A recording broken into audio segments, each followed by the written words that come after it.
Hi, everybody. Oops, forgot to turn on my thingy. Okay, there we go. So we are so back. You better believe it.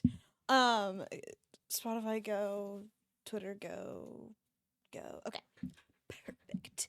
Happy birthday, Simone! I forgot to put that in my title. Let me do that really quick. Story time. Happy birthday, Seymour. She's one of my favorites. So happy for her. Happy for her and her birthday. Boom. We're in there. We're going the full 3. You better believe it. Let's jump right in. We were on chapter 4. Okay, damn, sorry. Chapter 4. Let's get in there. Where did we leave off? Let's recap. Oh, okay, right. Charles, the guy who time traveled to the future to 2018 from 1902, is heading into his not bedroom. It's his house, not his bedroom. All right, let's get in there. Here it is, Megan said as she opened the door to the guest bedroom. The family doesn't use the house anymore. Like Philip said, these rooms are only used now if someone's renting the building and wants a space to relax or stay overnight. Nothing's booked until the holidays are over, so you can probably stay here for as long as you want. The man who insisted on calling himself Charles Whitley peered inside. I don't recognize this room. A third of the house was modernized over the course of the last 100 years, so that's why it looks different. Why am I playing into his method acting? He stepped into the room and immediately turned on the lamp on the bedside table. Then he switched it off before turning it on again. The entire house has been wired for electricity? Weird question. Of course. He walked quickly to the flat screen television that sat atop a dresser. Is this some variety of generator or perhaps another piece of food storage equipment like the one in the servants' dining room? It's a TV, a television, she explained when he gave her a blank look. I remember hearing that word, he said with a thoughtful frown. Konstantin Persky talked of something called a television in his paper he read to the International Electricity Congress, but he was speaking of technology that was still being developed. Megan's academic focus wasn't on the history of science, but she'd heard of the International Electricity Congress that had happened at the International World's Fair in Paris in 1900. Clearly, Charles had done his homework. Maybe he was a history scholar in addition to being an actor? I'll show you. She picked up the nearby remote and turned the television on. It showed a couple holding hands as they walked on a sunny beach. Good gravy! Charles cautiously approached the television and touched his fingers to the screen. This is some kind of viewing device? Different stations broadcast different signals. She changed the channel and a car appeared on the screen. Good gravy was so good. Is that an automobile? He stared at the screen. Oh, just dude, this is gonna be so stupid. Is that an automobile? He stared at the screen. It's moving so quickly. Surely its engine can't be more than 35 horsepower. That's what Wilhelm Maybach's Mercedes has. A startled laugh burst from Megan. Most cars now come standard with at least 140 horsepower engines. My gracious! She smiled. You're really into history, huh? I'm a history nerd too. Nerd? He tilted his head to one side.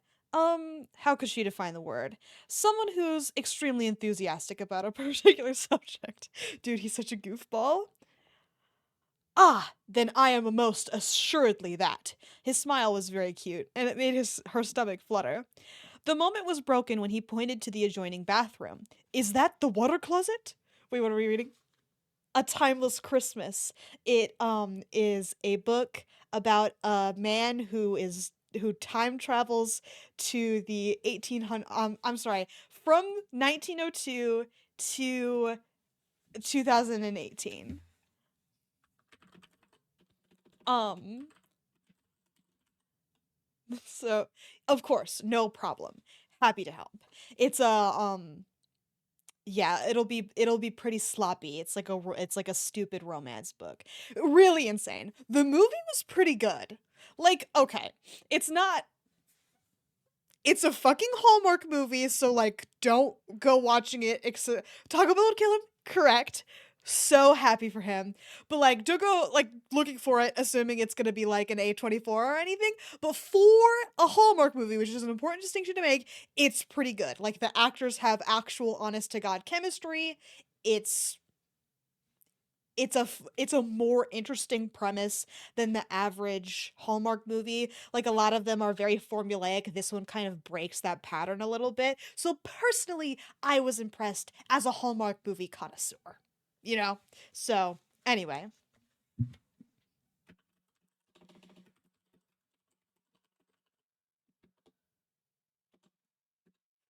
All right. Anyway. Ah, is that the water closet? Before she could answer, he pushed open the door and switched on the light. He marveled for a moment at the brightness of the room before staring at the toilet and bathtub. He flushed the toilet, then turned the tap on and made a sound of pleased surprise when the water flowed out. Plumbing has come a long way in 116 years. He fiddled with the knobs, and then yelped when the shower turned on, spraying the back of his head. Megan clapped a hand over her mouth to keep from laughing. Oh, hi, Floss. Crazy, I saw a movie last night about two trans prostitutes, where one is getting revenge on her pimp fiance. Extremely based.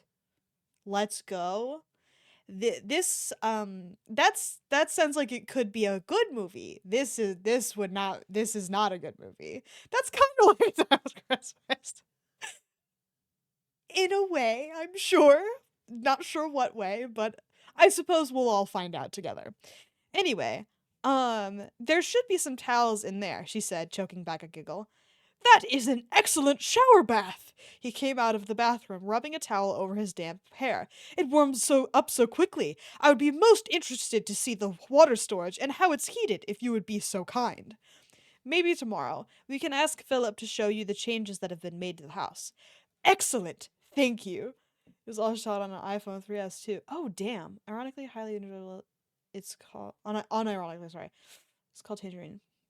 I will pretend I'll take a look, but I have never seen a movie in my life, and that movie will be no exception. Um, the Florida. Haven't you seen? What's the Florida Project again? Haven't? Didn't you watch that? Didn't you hate that? Or am I thinking of a different one? But anyway, iPhone 3 is crazy. Um, I'd be impressed personally.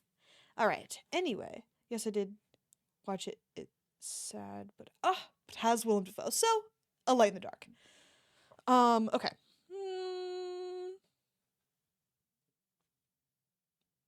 Okay. Excellent. Thank you. He was amazingly well researched in the way he played the part. Even Ryan, who'd insisted that he was a great method actor, hadn't been so into the role.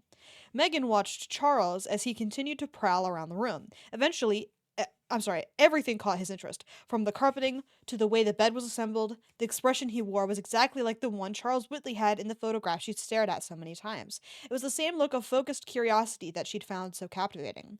Either this Charles had also looked at that same photograph and somehow incorporated it into his performance, or no, it couldn't be. Still, this Charles had a genuinely delightful manner. He was the most respectful person she'd met in a long time. In fact, the only people she encountered who were so courteous were usually the older visitors to the house, as if learning proper etiquette was something from the distant past. She was truly going bonkers if she was actually considering that he might be from the distant past. Even so, being around him wasn't actually so bad. It was kind of nice. Hey, she said suddenly, are you hungry? In truth, I am. He tilted his head in thought. I do believe that time travel stirs the appetite. She chuckled. How about I take you to dinner? While your generosity is appreciated, he said, straightening, I am a gentleman enough to insist on paying for your meal. Thanks, she said with a smile, but I'm a modern woman who can buy her own dinner. Why don't we split the bill? He looked skeptical. Everyone will think I'm a cad. Trust me, nobody is going to think that. She glanced down at herself and grimaced. But I'm going to change out of my Rosie costume before we head out. Did you bring some other clothes? Unless my trunks came with me from 1902, I'm afraid this is all I have. He waved at his beautifully tailored suit. Wow, he was definitely going the extra mile with his role playing. He must have heard about the opening at the museum and dropped everything so that he could play the part. Most likely his wallet and possessions were back at his home, but he was too method to even acknowledge any of that. But time travel certainly would explain his disappearance in 1902. Oh my gosh, no way am I going to believe am I going to believe that. He's just an actor who's really good at playing the part.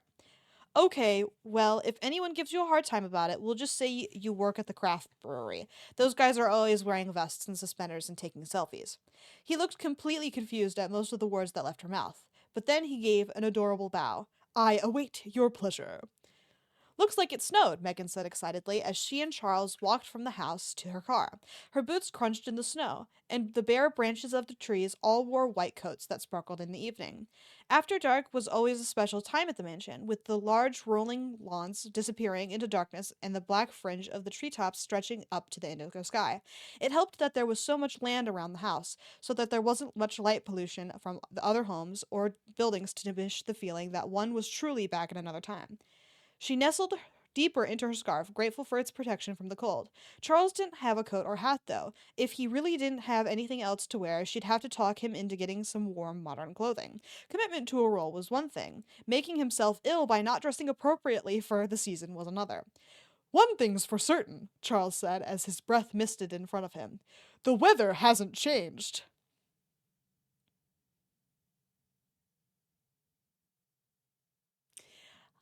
Oh, it hasn't, ha. Um, anyway, it still rains in springtime and snows at Christmas, just like it's supposed to. Uh huh. Every year. Yep. Yeah, and anyway. Her car chirped as she activated her key fob, and the headlights glared brightly. He stopped and gaped at the car. Did your automobile just turn itself on? Wait until you see the dashboard. It was fun to pretend he was some kind of time traveler rather than just a committed actor. Definitely, she ought to have him and Amber talk about what it took to create such a convincing character. Amber was always searching out new ways to improve her acting craft, and Charles was unquestioningly an amazing actor. She almost believed that he was really from the past. Almost. After she got in, he opened his door and then slid into the passenger seat. Don't forget to fasten your seatbelt. She demonstrated how to secure it in place, and he quickly followed her instructions. Get ready to go bananas. I mean, she corrected herself before he could ask about actual bananas. Prepare to be amazed. She pressed the ignition button, and the electronic dashboard blazed to life. This is marvelous, he spoke on a whisper as he stared at the digital images. An automobile that starts with the push of a button with and a galaxy of lights blazing right in front of you. I cannot Oh, sorry, this is his voice. My bad. You get the idea. I cannot believe what we have achieved such wonders that we have achieved such wonders in just over a century. Get this, my car is a hybrid. It runs on a combination of electricity and gasoline. No. Yes. A combustion engine that also employs electricity? How? She blinked. I don't know. But, she said with a bright smile, I'll get back to you with more information. For now, let's eat. It was a short ride from the mansion into town. There was a stretch of dark highway that had seen little development over the years, but as they neared Cutter Springs, more and more buildings popped up, all with their lights glowing in the dusk. She'd driven this route countless times and could probably do it with her eyes closed, but her passengers stared out the window and made quiet exclamations of shock the whole time. Everything's so different, he murmured, watching the traffic as they got closer to the downtown square. They passed the library and hospital as well as the high school, and the theater where Amber was at that very moment likely getting ready to go on stage. There was one he is so funny. Love him. Love him. I'm scared he's going to be like weird, like rude and weird later. I know they're just like he's so polite, but like I don't know, he's a man.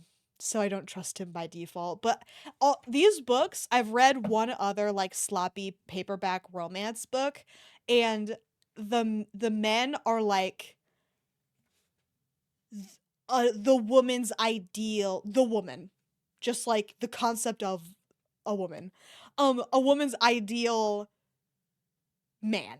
Like everything about him is flawless.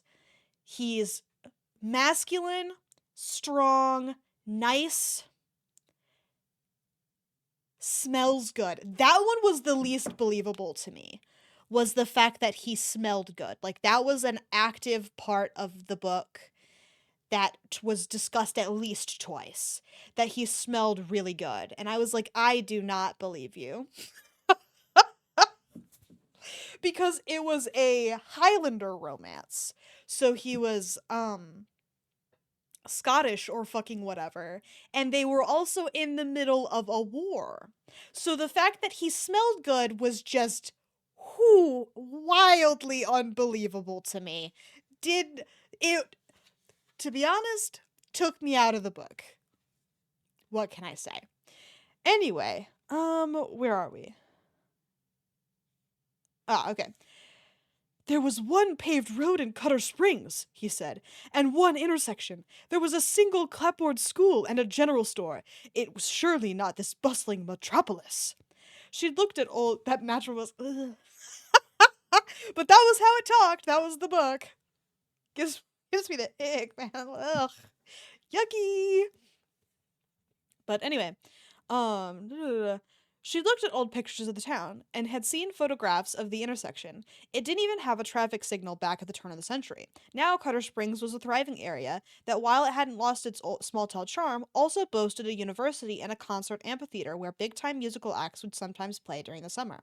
Still, it was funny to hear Charles refer to Cutter Springs as a metropolis. Most everyone knew everybody else, and a walk to grab a cup of coffee from Donuts and Lattes often meant running from someone she knew from the 5th grade.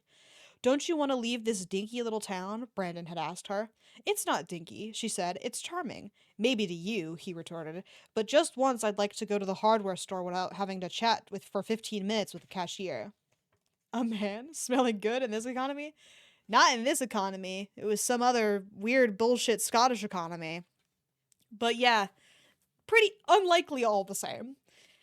In Megan's opinion, it was one of the best parts about Cutter Springs. Everyone was a friend. But for some reason, Brandon had found it boring, just like he'd found her boring. Don't think about that now. We certainly didn't have so many Christmas decorations, Charles said grumpily.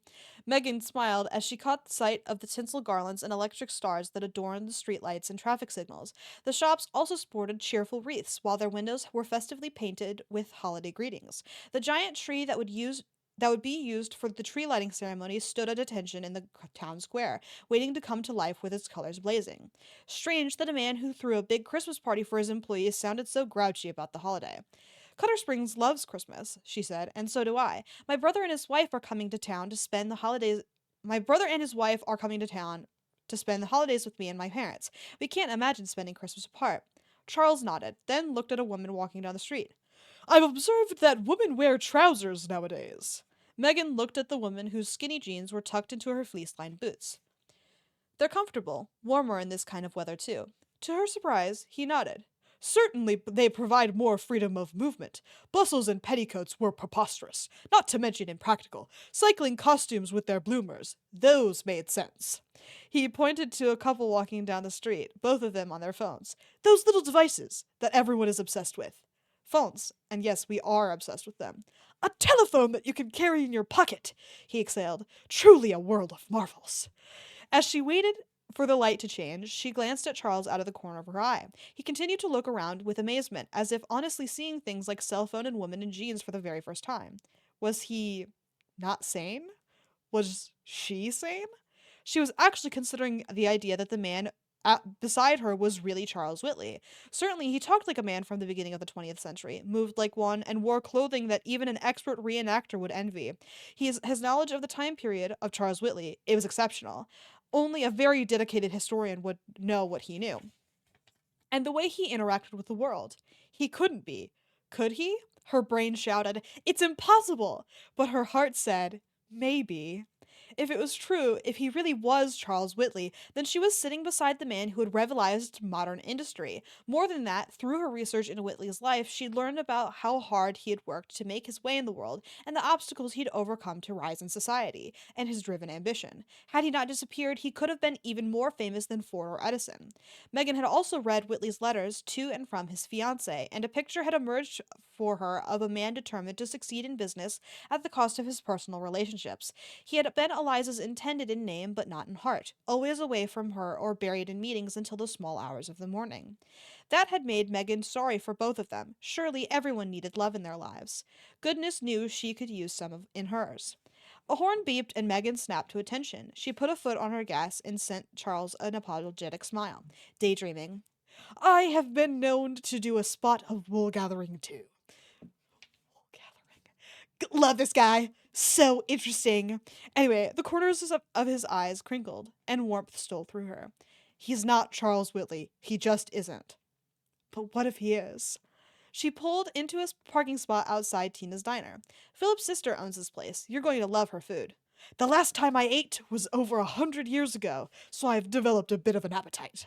Charles rubbed his hands together. They went inside, though he looked a little surprised when she opened the door before he could do it for her. There's a song. Sisters are doing it for themselves, she said wryly, as she held the door for him. You ought to give it a listen. I have always believed that the notion that women were the weaker sex was utter balderdash, he said, walking through the door. And yet your company's board of directors had not a single woman. Got his ass. But I do employ women as supervisors at my mills and in my accounting department, so you see I do believe in equality. She tilted her head. Touché. She waved toward one of the booths. Let's have ourselves a very equal dinner. As she sat, she looked around the restaurant. She'd eaten here countless times, but now she tried to look at it through Charles's eyes. People sat at the long counter, some on phones, some reading books or the newspaper, and one woman chatting with a waitress. Most of the booths were full of families grabbing a bite before continuing their Christmas shopping, if the packages heaped beside them were any indicator. Holiday music played, and Tina had put up a tree that had a mix of Western and Asian decorations as a nod to the diversity in Cutter Springs. I'll be right with you, Tina said to Megan as she took another table's order. Megan didn't miss the way Tina's gaze lingered on Charles, and she wasn't the only one looking. Oblivious to the fact that he was being scrutinized, he gazed with amazement at the electronic tablet that Tina had used to take the orders. Honestly, he said, I haven't been this impressed since my parents and I visited the Columbian Exposition in '93. We saw Tesla's induction motor, the electrified Egyptian temple, and Alicia Gray's telautograph. They all promised a magnificent future, but this is beyond anything they imagined. That must have been amazing, she said. It was. His expression darkened. My parents passed away just 2 months later. Something occurred to Megan. The museum keeps access to Charles Whitley's journals tightly restricted in order to preserve them and keep them from decaying from too much handling. Only people who have read those journals are aware he went to the exposition. I know all of those people, and you're not one of them. Oh, she was talking. Okay, I didn't. This book is very hard to tell when she's talking and when she isn't because it's like, even though it's written in the third person, you can tell that she's the fucking one thinking. That's not funny, but also, everything about this book is fucking hysterical. You're good. Even parental death. Because, he said with calm patience, I wrote those journals. All she could do was stare at him. Is it true? That was in her head, by the way. Like, I had to let you know because you can't fucking see it, which is kind of inconvenient. Sorry. At least when we were reading fanfiction on the computer, you could see it, but now you can't. Anyway, hi Megan. Tina approached their booth holding her electronic tablet. She sported a pair of reindeer antlers and a light-up necklace that looked like old-fashioned Christmas lights. She glanced at Charles. This is the guy Philip hired today? Megan shook her head to get back to reality. Tina, this is Charles. What's crazy? The fact that you can't fucking tell? Yeah, it's pretty bad. Writing. This person's very good at it. Wow, you really dressed for the part. Tina stuck out her hand. After a brief hesitation, Charles shook it. It's an honor to meet you. Your brother was extremely kind to me today. I won't forget that. Phillips is nuts about that museum, Tina said. If he thinks someone can help support it, he wants them on board. Megan tells me your food is excellent, and I'm certain she spoke the truth. Tina blushed. Just a little home cooking. I hope you don't mind if I ask you to choose my meal, he said. You are the expert. Oh, I like him, Tina said to Megan with a wink. The usual for you? Please. It was all Megan could do to speak one coherent word as she struggled to accept that the impossible was possible. Tina punched their orders into her tablet and smiled before heading to another table. When she'd moved on, turned his attention back to Megan, who stared openly at him. She couldn't help it. Everything about him shouted Charles Whitley. The things he knew weren't accessible to any outside a select few, and she couldn't deny that his manner, his conversation, all aligned perfectly with the man she liked to think she understood better than nearly anyone else. Despite the fact that Charles Whitley had been an extremely ambitious, determined man, his private correspondence had revealed a kind heart that had known its share of hardship and loss. He'd passed that kindness on to others. What she'd seen of the gentleness he'd shown to everyone had encountered. Okay, with the exception of threatening to have the tour group arrested, was truly extraordinary. Most modern people were too busy and self involved to be so courteous. She's like, I was born in the wrong time. I hate people like that. They're so fucking annoying, but no matter.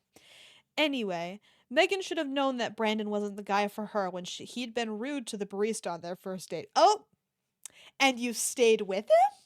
I'm an old soul referring to the Regency era. Only Bridgerton. Only Bridgerton. Otherwise, I don't like the Regency era. It's so weird. Okay. Not Charles. He had nothing to gain by being so considerate, and yet he was, as though treating people with dignity and respect was part of the fabric of his being. I don't fucking need these on. I don't know why I insist. Anyway, you seem to know an awful lot about me, he said, his gaze direct. But now I think it's time I turned the tables. Tell me about yourself, Megan Turner. Chapter 5.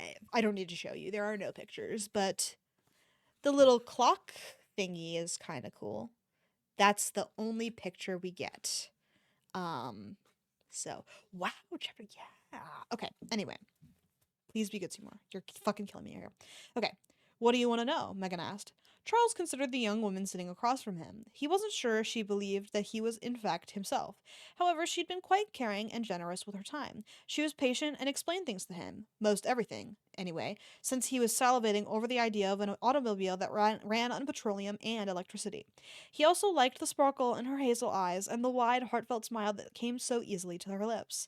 Guilt stabbed him. Within the past hour, he'd barely considered Eliza. She'd merited more than an afterthought, and he'd wanted to tell her so. He'd send her a telegram. Better yet, he would telephone. I can't. If he truly had traveled to the future, and everything seemed to indicate that he had, she'd likely passed away some time ago. Sadness descended at the thought, weighing him down. They hadn't had much time together. He hadn't shared the future he'd planned, where they would settle into the fullness of middle age and onward into their golden years, growing old together and watching the world change around them. Had she mourned him? Did she find someone else? Hopefully, she had, and enjoyed a good full life. But he was truly alone here in the 21st century, and the thing he needed right now, as he navigated this strange modern era, wasn't money, or a place to lay his head, or even a meal. He needed a friend. Perhaps Megan could be that friend. He genuinely desired getting to know her better. You're employed at my house, he said, as a guide, correct? You play the part of Rosie, my housekeeper. He frowned. Rosie, too, was long gone. Surely she'd found worthwhile employment elsewhere, since she'd been so capable and competent. Hopefully, after years of service, she'd retired and found herself a snug little cottage where she could boss around a couple of cats. That's right. Megan nodded her thanks as Tina delivered 2 glasses full of water to the table. I've been doing it for 2 years now while going to school. You're a student. She flashed that smile. Actually, as of September, I am now the proud owner of a shiny new PhD in American history. He felt his brows rise in pleased surprise. That is truly impressive.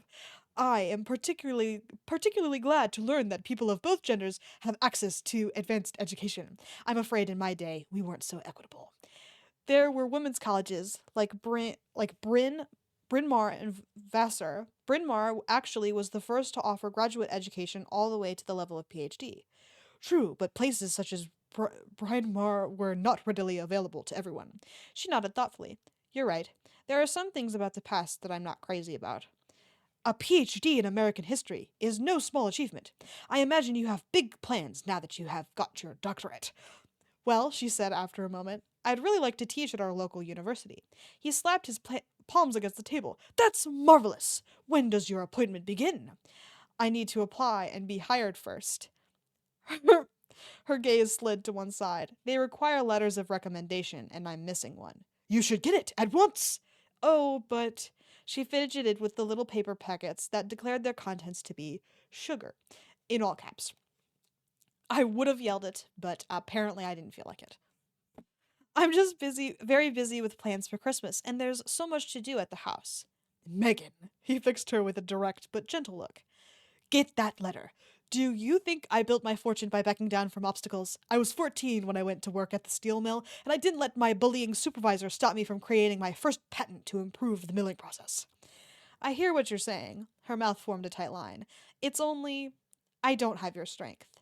He straightened, surprised by her answer. You have earned a doctorate, which is no easy feat, and yet you doubt yourself. That's quite a contradiction.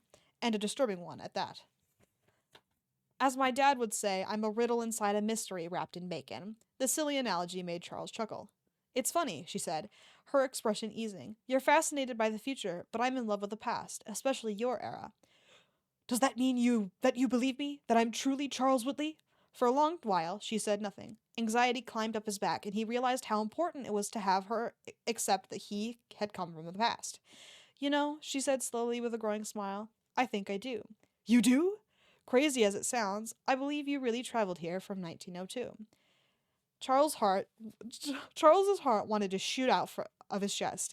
He almost grabbed her hands and pressed a grateful kiss to them. Instead, he shut his eyes and exhaled with relief. He hadn't realized how crushing it had felt to have no one, except the girl Sophia, believe him. Thank you, he said. Knowing that makes me feel a little less alone. How did you do it? Travel through time, I mean. He spread his hands. I honestly have no idea. At that moment, Tina returned with a tray bearing a large bowl of soup and a sandwich. She set the soup in front of Megan and the sandwich in front of him. A turkey sandwich with stuffing and cranberry sauce, Tina explained. I've added a little bit of lemongrass to the cranberry sauce. People love it, especially around Christmas. Enjoy. When Tina had gone, Charles had noticed that Megan had a soup spoon in one hand and held a pair of long sticks in the other. These are chopsticks, she said. People in Asia use them as utensils. He had visited the Japanese pavilion at the Columbian Exposition, but didn't recall seeing anyone eating there. Had also been that Japanese food back at his house that Megan had called sushi. Intriguing. How much more commonplace the food of other cultures had become in this era. How do you eat soup with them? She laughed and lifted up her spoon. That's what this is for. The chopsticks are for the noodles. She twirled them in her soup and lifted up a coil of long, thin white strands. This soup is from Vietnam. It's called pho. Vietnam? Indochina. Want to try? She held the chopsticks out toward him. It wasn't easy balancing the chopsticks in his hands. He dropped them several times and could barely. Okay, we could just give him a spoon. Like I don't think it'd kill him, but whatever. He dropped them several times and could barely manage to dip them into the soup, much less coordinate them to grip the slippery noodles. It took many attempts to swirl the noodles around the chopsticks and make them stay. They kept slipping back into the broth with a splash. Guiding the noodles into his mouth also proved difficult, and once he did manage to secure them, he hesitated. How could he eat them without appearing utterly uncouth? Eating the noodles with a minimum of noise would prove to be a challenge as well. She chuckled. It's okay. Everyone slurps. With her permission, he slurps, and finally got a bite of noodles. A complex blend of spices filled his mouth. That's delicious! Tina says it's an old family recipe. Her grandma brought it with them when they emigrated in the 70s. The 1970s, she corrected herself. Gracious, that was over 40 years ago. But when he'd left his time, that had been 70 years in the future. He could barely keep up with the peculiarities that came with time travel. He glanced around the restaurant, seeing people of every color. The world is much smaller now. You're right. You can be in Buffalo and talk to someone in Hanoi via video calls, or you could get on an airplane and fly there in a day. My word! Energy sizzled through him as he considered the changes that had happened over the last 116 years, and the literal world of possibilities that had opened up. What a magnificent time to be alive! She looked wonderingly at him. Wow, you're taking this whole time travel thing pretty well. As you said, I have always been fascinated by the future. For now, I get to live in it. For now? This isn't my home, he said. I need to get back. I need to think of a way to get back. She nodded. Of course you do. But in the meantime, he added, I have a rather delightful guide. Her cheeks turned an endearing red. I guess I'm really good at guiding people. No need to guess. It's true. She blushed even deeper. We should dig in before our food gets cold. You and Rosie have a lot in common. He picked up his sandwich. She was always reminding to me to eat, too. Smart woman, Megan said. The smartest. The bill for their meal. Okay, there's like little line breaks, and it's a little mistletoe for Christmas. Anyway, thought I'd show you that since I show you the chapter breaks, so you get to see everything. You love line breaks, and this book has them. Not like to an annoying degree, but it does have them. Seymour, it is your birthday. Be good for your birthday. The bill for their meal had been astronomically high, and he'd had a momentary panic as he contemplated paying it with his currently limited resources, until Megan had calmed him down by reminding him that Philip would soon pay him for his work at the house, after they'd finished their food. Megan said there was one errand they needed to run before getting him essential supplies. She drove him to a brightly lit shop, did she still make his ass pay? After believing him and the time travel, I know Philip gave him like $20 earlier, but that's literally all he fucking has. And you're asking him to pay half the fuck off, dude. You can foot the bill. Get real. I mean, I'm sure he probably would have kicked up a fuss about it, but he doesn't have a lot of money. Anyway, she drove them to a brightly lit shop. Astonishing. Businesses could be open much later, thanks to the abundance of electrical lighting. From the glow inside of the store, it could have been high noon, not 7 o'clock in the evening. You can't exist in the 21st century without a phone, she said as they approached the shop. A telephone in your home was becoming commonplace in my time, he pointed out. Not a home phone. One that you carry around with you, like mine. She held up the rectangular device. He frowned. Does that mean someone can reach you at any hour in any place? Most of the time. I'm not certain I would want that. If you don't really like a cell phone, she said agreeably, you can turn it off. But it's a good idea to have one, just in case. Besides, it can be used for many things other than just phone calls. I'll show you later. He forgot what he was going to say because they walked to the shop. All around him were displays of dozens of the tiny devices. They were everywhere, and they all demanded his attention. He walked up to one of them and picked it up. It fit into his palm and was surprisingly lightweight. Megan came over to him. I still can't believe this is a telephone, he said. It's minuscule, and there are no wires. That's the future for you. He turned in a slow circle and read one of the numerous signs that hung around the shop. Widest network, unlimited talk, text and data. He shook his head. None of this makes sense. It doesn't for a lot of people, Megan said with a laugh. He studied the device, trying to figure out how it functioned.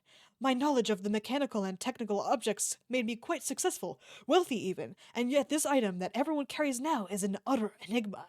He knocked his knuckles against the shiny surface. It's just a screen.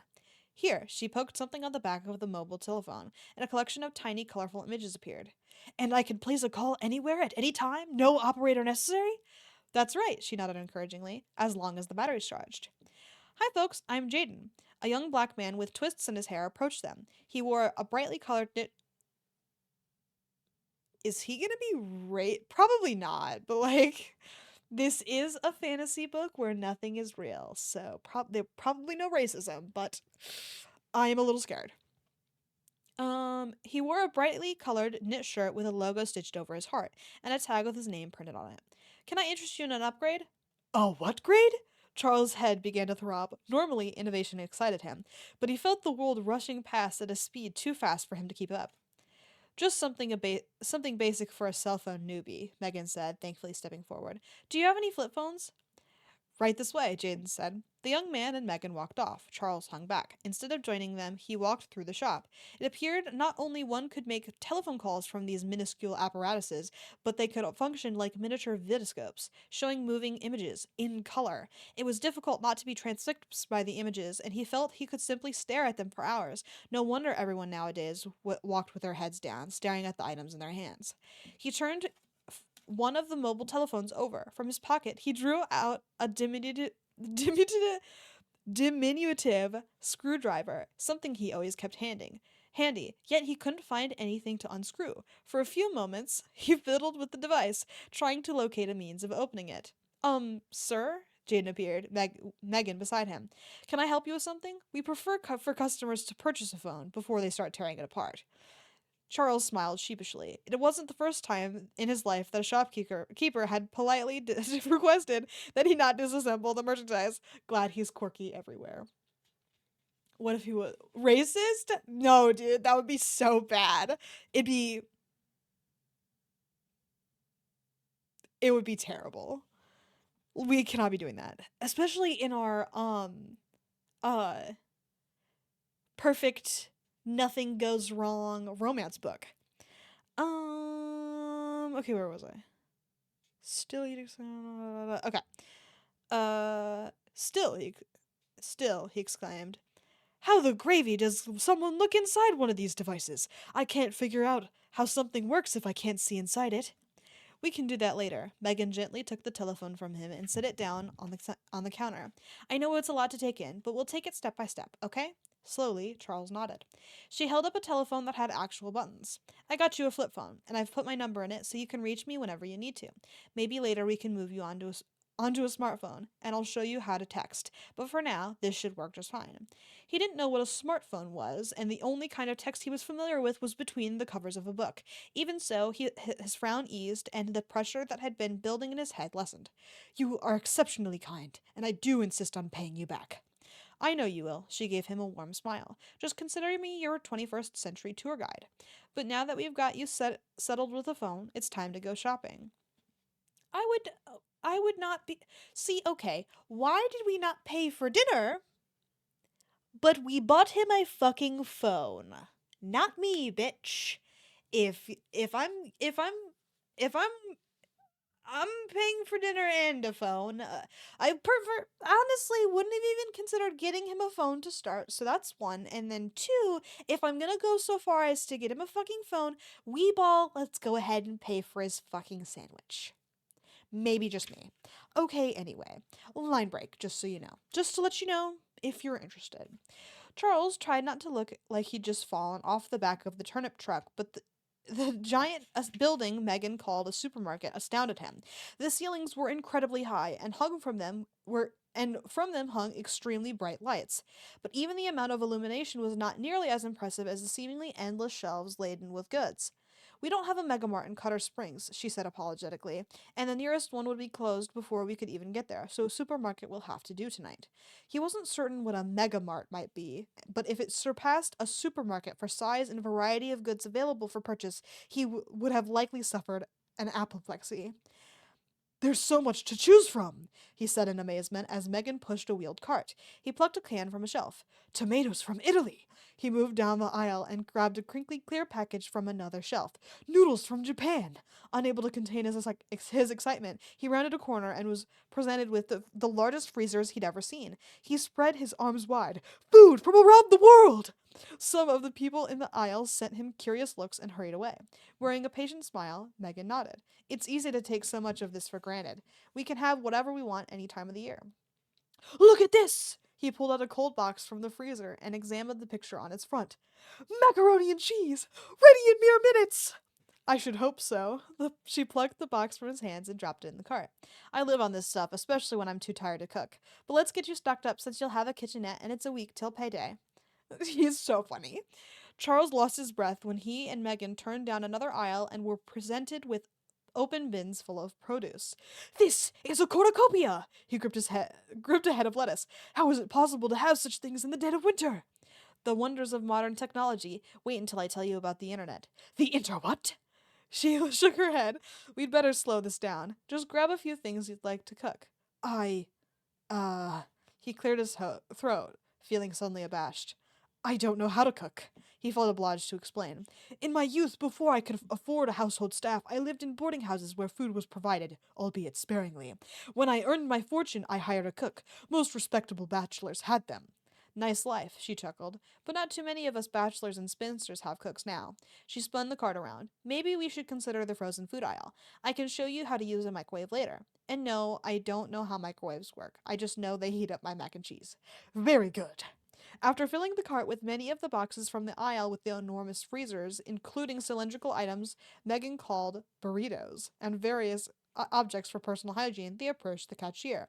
The entire process fascinated Charles. Megan set items on a small conveyor belt, and the cashier picked each one up and pulled it across a glass panel. As each item moved over the panel, a beep sounded, and a screen similar to a mobile telephone displayed the item and its price. He still could not acclimate himself to the cost of goods in this era, though he had to remind himself that naturally there would be inflation, and naturally he would reimburse Megan for everything. How does this work? He asked Megan. She held up one of the burritos and pointed to a small series of lines printed on its wrapper. This is a barcode. The scanner reads the barcode and the information is sent to the cash register. But a woman standing behind them in line coughed and sent them a pointed look, gesturing to the other side of the register where the cashier waited to accept payment. She did not appear happy that Charles wanted to learn about the supermarket's astonishing technology rather than finishing his purchase and moving the line forward. Charles heaved a sigh. I'm sorry. I know I'm being tedious. It's okay. Megan said the customer an apologetic look. He's from a very isolated rural place. This is all new to him. The woman nodded, but she did not seem particularly pleased that Charles was preventing her from buying a flat box that read pizza. Megan, it would read a little bit more than that. Let's be fucking real, but whatever. Megan used a small card made of some variety of celluloid to pay. Again, with him insisting that he'd compensate her. It was much less complicated to pay his own way than rely on anyone. He pointed to the card. Is that currency? Of a sort. Looks like someone behind us in line has ice cream, and we don't want it to melt while I explain how debit and credit cards work, but I will explain.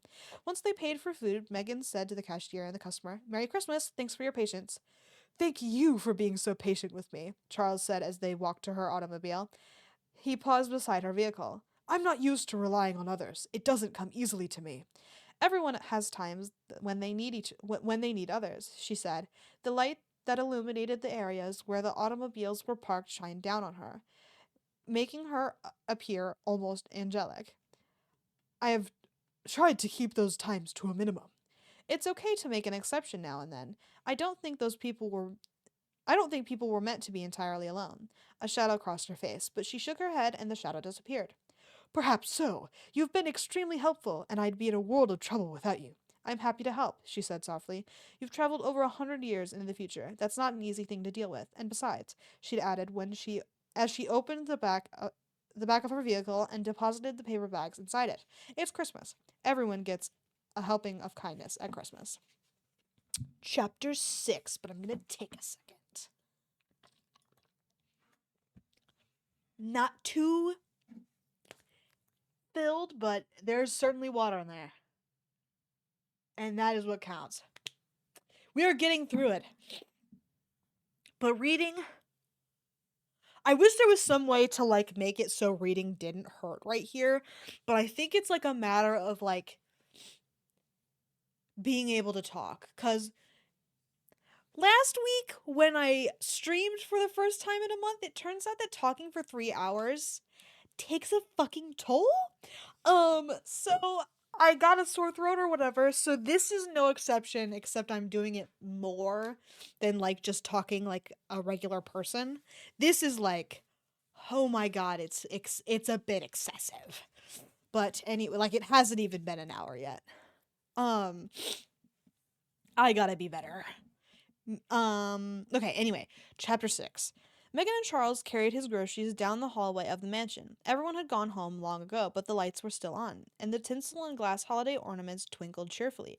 Normally, Megan avoided being alone at the mansion. When it was empty, the huge expanse of the house all around her was slightly unnerving. Tonight, however, she was with Charles, and the massive home was softened by all the Christmas cheer surrounding them. Is all this really necessary? Charles grumbled, glancing at a wreath on the door. Don't you like it? He'd made similar comments in the car, complaining about the amount of Christmas decor in town, as if he resented anything that had to do with the holiday. It's rather excessive. They moved into the modern section of the house and walked into the kitchenette. The wing of the house that had been most personal to Charles had been preserved after his disappearance as per his will, allowing it to be perfectly preserved as a museum. But the rest of the building had become a family home for many years. The family had renovated that portion of the house over the decades, but as of 10 years ago, they'd moved out.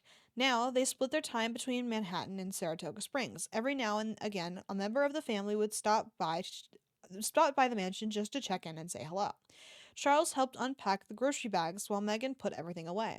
Interesting how easily they'd fallen into a rhythm. Despite the incredible fact that she'd been born 100 years after him, they'd got along so well. She and Brandon had never reached a point in their relationship where they could run errands and just comfortably be together without any friction or conflict. But in the few hours she'd spent with Charles, Megan felt relaxed and contented, like she'd known him all her life. Get a grip. You're probably still crushing on the Charles from the photograph, not the real Charles. Seems a little weird that you're grumpy about the decorations, she said, setting a carton of orange juice in the fridge, especially considering that every year you threw a huge Christmas party for your employees at the Belham Hotel. Yes, but I never actually attended. That was news to her. None of the papers or letters she'd read had ever said anything about his non-attendance. Why not? He'd paused in the middle of putting a loaf of sliced bread in the cupboard. Holiday gatherings make me uncomfortable. I'm sorry, she faced him. Is there something about Christmas that makes you feel that way? Ever since I lost my parents, I stopped caring about the holiday. His expression grew distant. I remember my first Christmas without them. I was living at a boarding house, and the woman who ran it tried to make the place festive with a few bows and garlands. She planned a meal for the boarders with a roast goose and chestnut stuffing. The thought of sitting at that table with strangers, pretending that we meant something to each other, it was too painful. So when my supervisor at the mill said there was work available on Christmas, I jumped at the chance rather than face that boarding house dinner. Her chest ached at the melancholy image of young Charles working away at a mill to keep himself from feeling hurt. Oh, Charles, she murmured. After that. Sorry. It's his voice. After that, I made a point of working every Christmas. It kept those emotions at bay. But it didn't get rid of those feelings, it just set them aside. His mouth turned downward, and his gaze stayed on the floor. Then he visibly shook off the emotion, the way someone threw off a heavy, smothering coat. Besides, he said with a shrug, there's always so much to do, so much to plan. Yet things must have been different when Eliza came into the picture. Megan felt obligated to point out. She became your family. I'm sure you celebrated with her, right? Actually, he fiddled with an apple. Just before I traveled in time, she wanted me to spend Christmas with her and her family. Right. I declined. Her heart sank. I'd read Eliza's letter. She said she I read Eliza's letter. She said not in a She said not in quotation marks because I feel like I read Eliza's letter. She said would imply Eliza. It's not. It's Megan. Okay, just wanted to clarify for you because oh my god, this book is not written very well to be read aloud. Okay. Anyway, because history records because history records, sorry, Lama, professional writing. Oh yeah, published in everything. Because history records oh my god, sorry, records. Holy fuck. History records that you disappeared just after you received it. No one knew that you weren't going to visit her for the holiday. Megan leaned against the counter and studied him. Sadness settled over her at Charles's confession. It's such a wonderful time of year. I'm sorry you denied yourself. His brow furrowed in thought, and he was silent for a moment. I've been thinking about Eliza, actually, he said. I left her behind in 1902, but I wish I knew what happened to her. I hope she had a happy life. Uh-oh.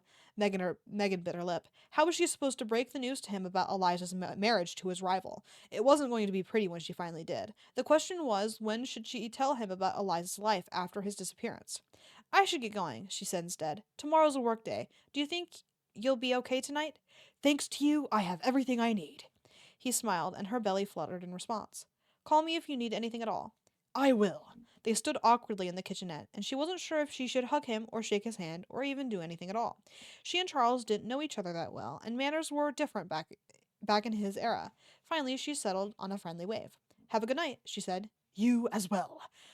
She hurried out of the kitchenette and down the hall, with the emptiness of the house all around her. Quickly, she went outside to her car. As she pulled out her keys, she gave a long exhale, her breath misting in the chill winter air and her heart pounding.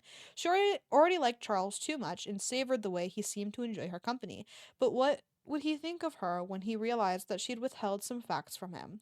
When the time came for him to discover that truth, she'd hoped he'd find a way to forgive not just Eliza, but Megan too.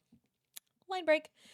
Megan sat in her bed, propped against a pile of pillows with her historical romance. All of the lights were out except her bedside lamp. Reading before going to sleep always relaxed her and let her unwind from a full day.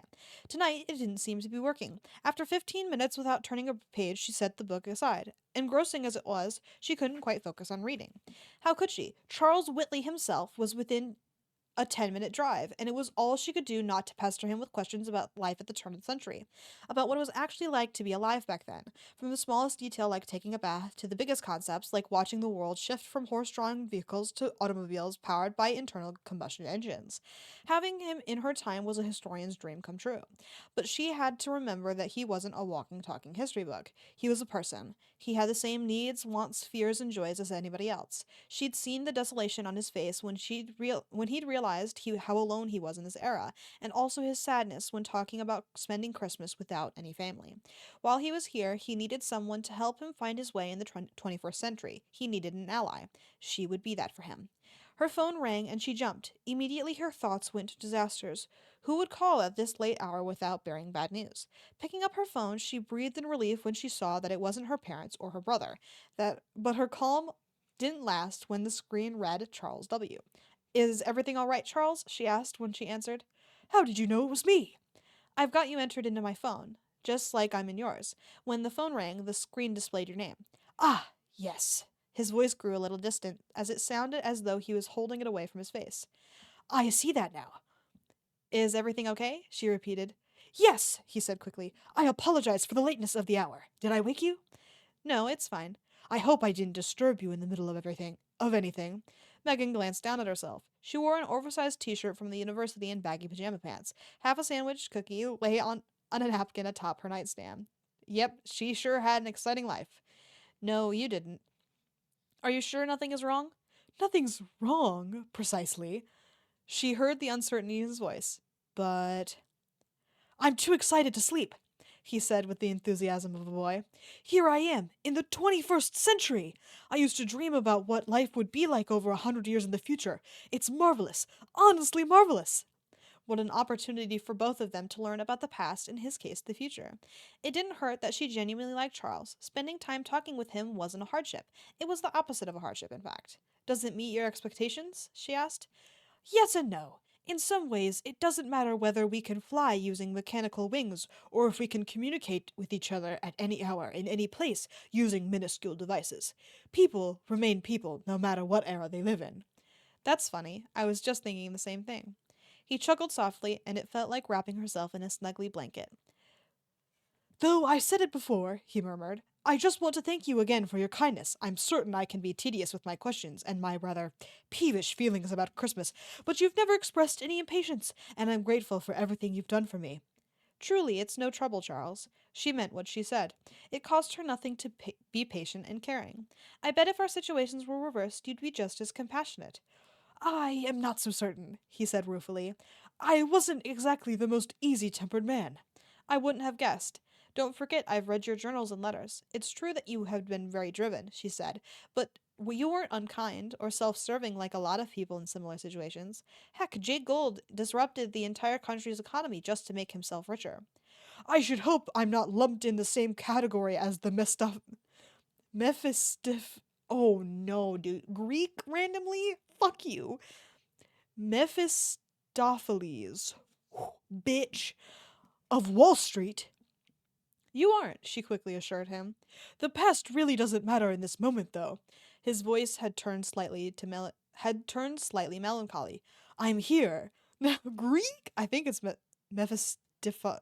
I'm not saying it again. It felt Greek. I'm here, now, and I'm so very indebted to you for all that you've done. Before you can tell me what you're doing is nothing special, he said ahead of her. Not everyone would do the same, so please accept my gratitude. You're very welcome. There was a long silence, and she'd pictured him on the other end of the line, a man of his own time, knowing hardly anyone, separated from everything he used to identify himself. What? Did you guys catch that? I'm gonna reread that for me. Okay, thank you so much. There was a long silence, and she pictured him on the other end of the line, a man out of his own time, knowing hardly anyone, separated from everything he used to identify himself. Her heart throbbed with the loss he surely felt. Okay, we're back. Sorry, sometimes I read and I don't comprehend what I'm reading, so I had to do it again. Okay, hope you understand. Thank you so much. I won't disturb your rest any longer, he said, breaking the quiet. Will I see you tomorrow? Count on it. Wonderful. Good night, Megan. Good night, Charles. Don't forget to charge your phone. Thank you for the reminder. It's just another thing I will have to grow accustomed to. Then, like two teenagers, they both stayed on the line for a long moment, listening to each other breathe, before she finally hung up. She plugged her. Oh, I'm such a fucking. I pissed myself off. Anyway, she plugged in her phone to charge, and then turned out the light and snuggled down in bed. But she knew it would be hours before she could fall asleep. Line break. Though Megan didn't need to be at the mansion for a while, she showed up hours before she had to lead the first tour. Dressed in her modern clothes but carrying her rosary costume in a garment bag, she entered the staff room, intending to make herself a cup of tea. To her surprise, Charles was already there, examining the electric kettle. He looked slightly rumpled, and she realized they were going to have to find him more clothes. I don't know why that wasn't our first. Oh fuck! I have to run an ad. I don't know why that wasn't our first thought.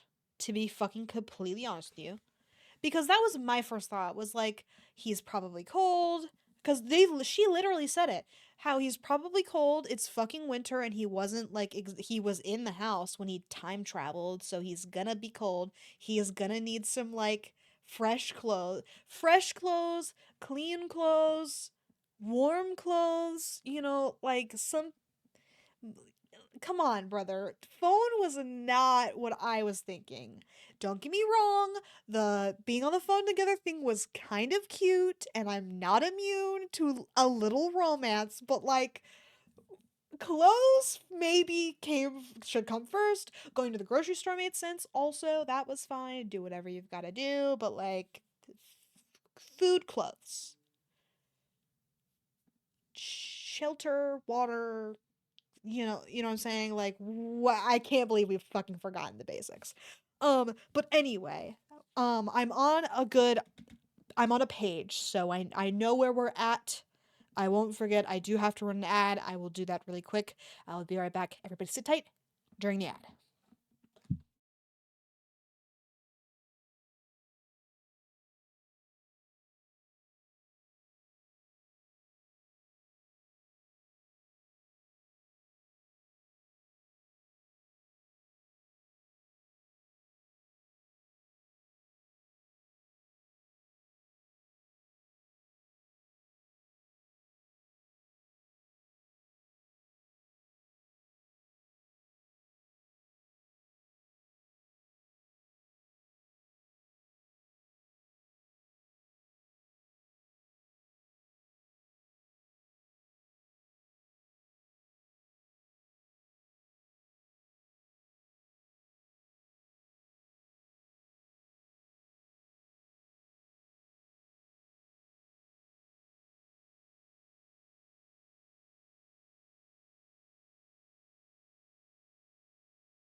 Okay, I'm back now. Saw the most bizarre tweet. I don't understand it. I cannot wait to look at it again later in an attempt to understand and then probably make fun of it. Just to myself. Because it's okay. Anyway, sorry. Um, everywhere I look, he said as she came in, I find new marvels. I'm so used to having modern conveniences, I take them for granted. She plucked a box of her favorite tea down from her cabinet. Christmas spiced tea? He raised an eyebrow. Even the tea is Christmas? Just try it. She took down 2 mugs and put the tea bags in them, then filled the kettle before turning it on. How was your first night's sleep in the 21st century? Actually, I didn't sleep at all. He waved her sound of away. He waved away her sound of concern. I spent most of the night watching television and learning about this new world. Did you know? He said, folding his arms across his chest and leaning against a nearby counter, that some people are using money that doesn't exist. So, no fucking way, bro. So excited to read this next line. Some people are using money that doesn't exist. Something called Bitcoin? Bitcoin, she said and smiled. The gold standard was abandoned in 1933, and the link between the dollar and gold was severed in 1971. He put a hand to his forehead. Now money isn't even money! How does one navigate such a world? Not well. Okay, anyway. Don't worry, she put a hand on his arm. I promise you'll get used to it. They both noticed her touching him, and she pulled away, fighting to keep from blushing. Fortunately, the kettle worked itself quickly, and she was able to busy herself pouring hot water from her tea bags. Fragrant spices wafted up, warming her. She held one mug out to him. He eyed it warily. Finally, he took the mug from her and sipped. His expression shifted from cautious to pleasantly surprised. This is quite good, he said. Maybe we can get you on the Christmas train after all. But let's not get ahead of ourselves. Just because I enjoy Christmas spiced tea doesn't mean I intend to play the role of Santa Claus in the town pageant. Oh, I don't know. She smiled over the rim of her mug. You'd look cute in a red velvet hat. He scowled, but spoiled the look by grinning a moment later. Hey, Megan, Amber said as she strode into the break room. She looked at Charles with curiosity. So, you're our new Charles Whitley. Philip texted me about you. I didn't catch your name. Charles, he said, extending his hand. Amber shook it. Funny coincidence playing a man with your name. Yes, it is a funny coincidence, he replied. Sorry I didn't get a chance to meet you last night. I had to run to the theater as soon as the last tour here was done to make my curtain call. Oh, hey, Amber said to Megan. If you want, you can let me know if you're planning to see the show and what night you plan on going. I'll have the house manager save you a seat. Or, she added, glancing at Charles, 2 seats. That would be great, Megan said. Thanks. Amber checked her watch. As she did, the bag she carried shifted and something fell out of it, but she didn't notice. Oh shoot, I'm supposed to make a phone call in a minute. Gotta go. Before Megan could point out that Amber had dropped something, she spun on her heel and hurried out of the room. Megan bent down and grabbed the fallen item, which turned out to be a paperback book. 100 Knock 'em Dead audition monologues, which was emblazoned on the cover, and written beneath that in ballpoint pen was a circle surrounding the numbers 1223. That's strange, Megan murmured. She hasn't said anything about an audition, especially not in the middle of a show's run. Is she usually private about her acting endeavors? Charles asked. Perhaps she's shamefaced about pursuing such a disreputable profession. He said, Ooh, an actor? God, that's so funny. We don't have the same feelings about actors as that you did back in 1902, she chuckled. Some of the most revered people in the world are actors. Truly? We pay them a lot of money and give them awards. Charles shook his head. In my time, some people considered them barely more respectable than hooligans. What a topsy-turvy world this is. Good morning, Megan. Dan came into the break room carrying his butler costume. Sophia trotted beside him. His gaze frosted when he saw Charles. Mr. Whitley, he said, his words verging on sarcastic. Hi, Dan, Megan said. Hey, Sophia. The little girl waved her hello. Sir. Sir, Charles replied coolly. Hi, Mr. Whitley, Sophia said. Charles's smile for the girl was genuine. Good morning, Sophia. Sophia went to the small fridge and pulled out a cup of yogurt. As she did so, Dan eyed Charles. You know, of course, that the real Charles Whitley would never wear wrinkled clothing. He was a self-made man and took great pride in his appearance. I did, and I do, Charles said, drawing himself up. Unfortunately, my valet probably passed away 70 years ago. Dan rolled his eyes. Maybe it's time to dial back the method acting. Okay, okay. Megan held up her hands, urging calm. It's early in the morning, and Christmas is in 5 days, so maybe we ought to just take a breath and try to be kind to each other. How was she supposed to explain to Dan that Charles was actually Charles? Even an astrophysicist would struggle with that task. At that moment, Philip strolled in, looking very festive in a seasonal sweater. Morning, everyone, Philip said. Is everyone prepared for our big Whitley Morin Mansion Christmas party? Frowning, Charles set his mug down. Why, he said in a low voice, are you referring to my house as the Whitley Morin Mansion? Oh, no, dude. He's finding out. He's fucking finding out. Nobody panic. La, la, la. Harold Morin was my rival. What does he have to do with my home? Charles looked at Megan. She swallowed hard. There would be no hiding the truth from Charles. She just hoped he wouldn't hold it against her. Oh, Jesus. Chapter 7. Just so you know. Okay. The stricken look on Megan's face made Charles's stomach knot in apprehension. God, we're so fucking we're very early into the book. Like, what are we doing? In the movie, this concept comes out way later. So I'm kind of confused as to why we're doing this so fast. But no matter. She had such an open, sincere air and was usually quick to smile. That made her clear discomfort and guilt seem all the more alarming. Honestly, I am planning on having us all watch the movie, like over Discord or something after I finish the book, because I think that could be kind of fun.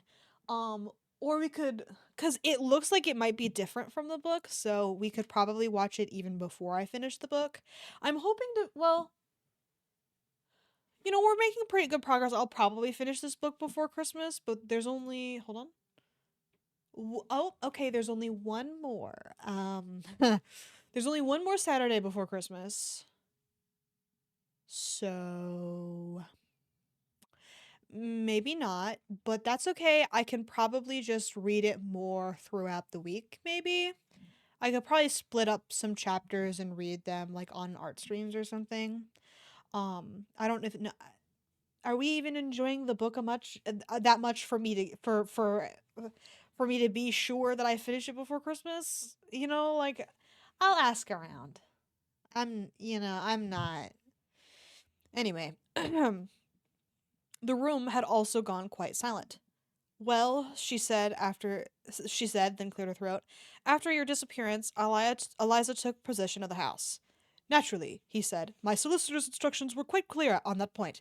It was always meant for her, as so long as she respected my desire to have some rooms open to the public.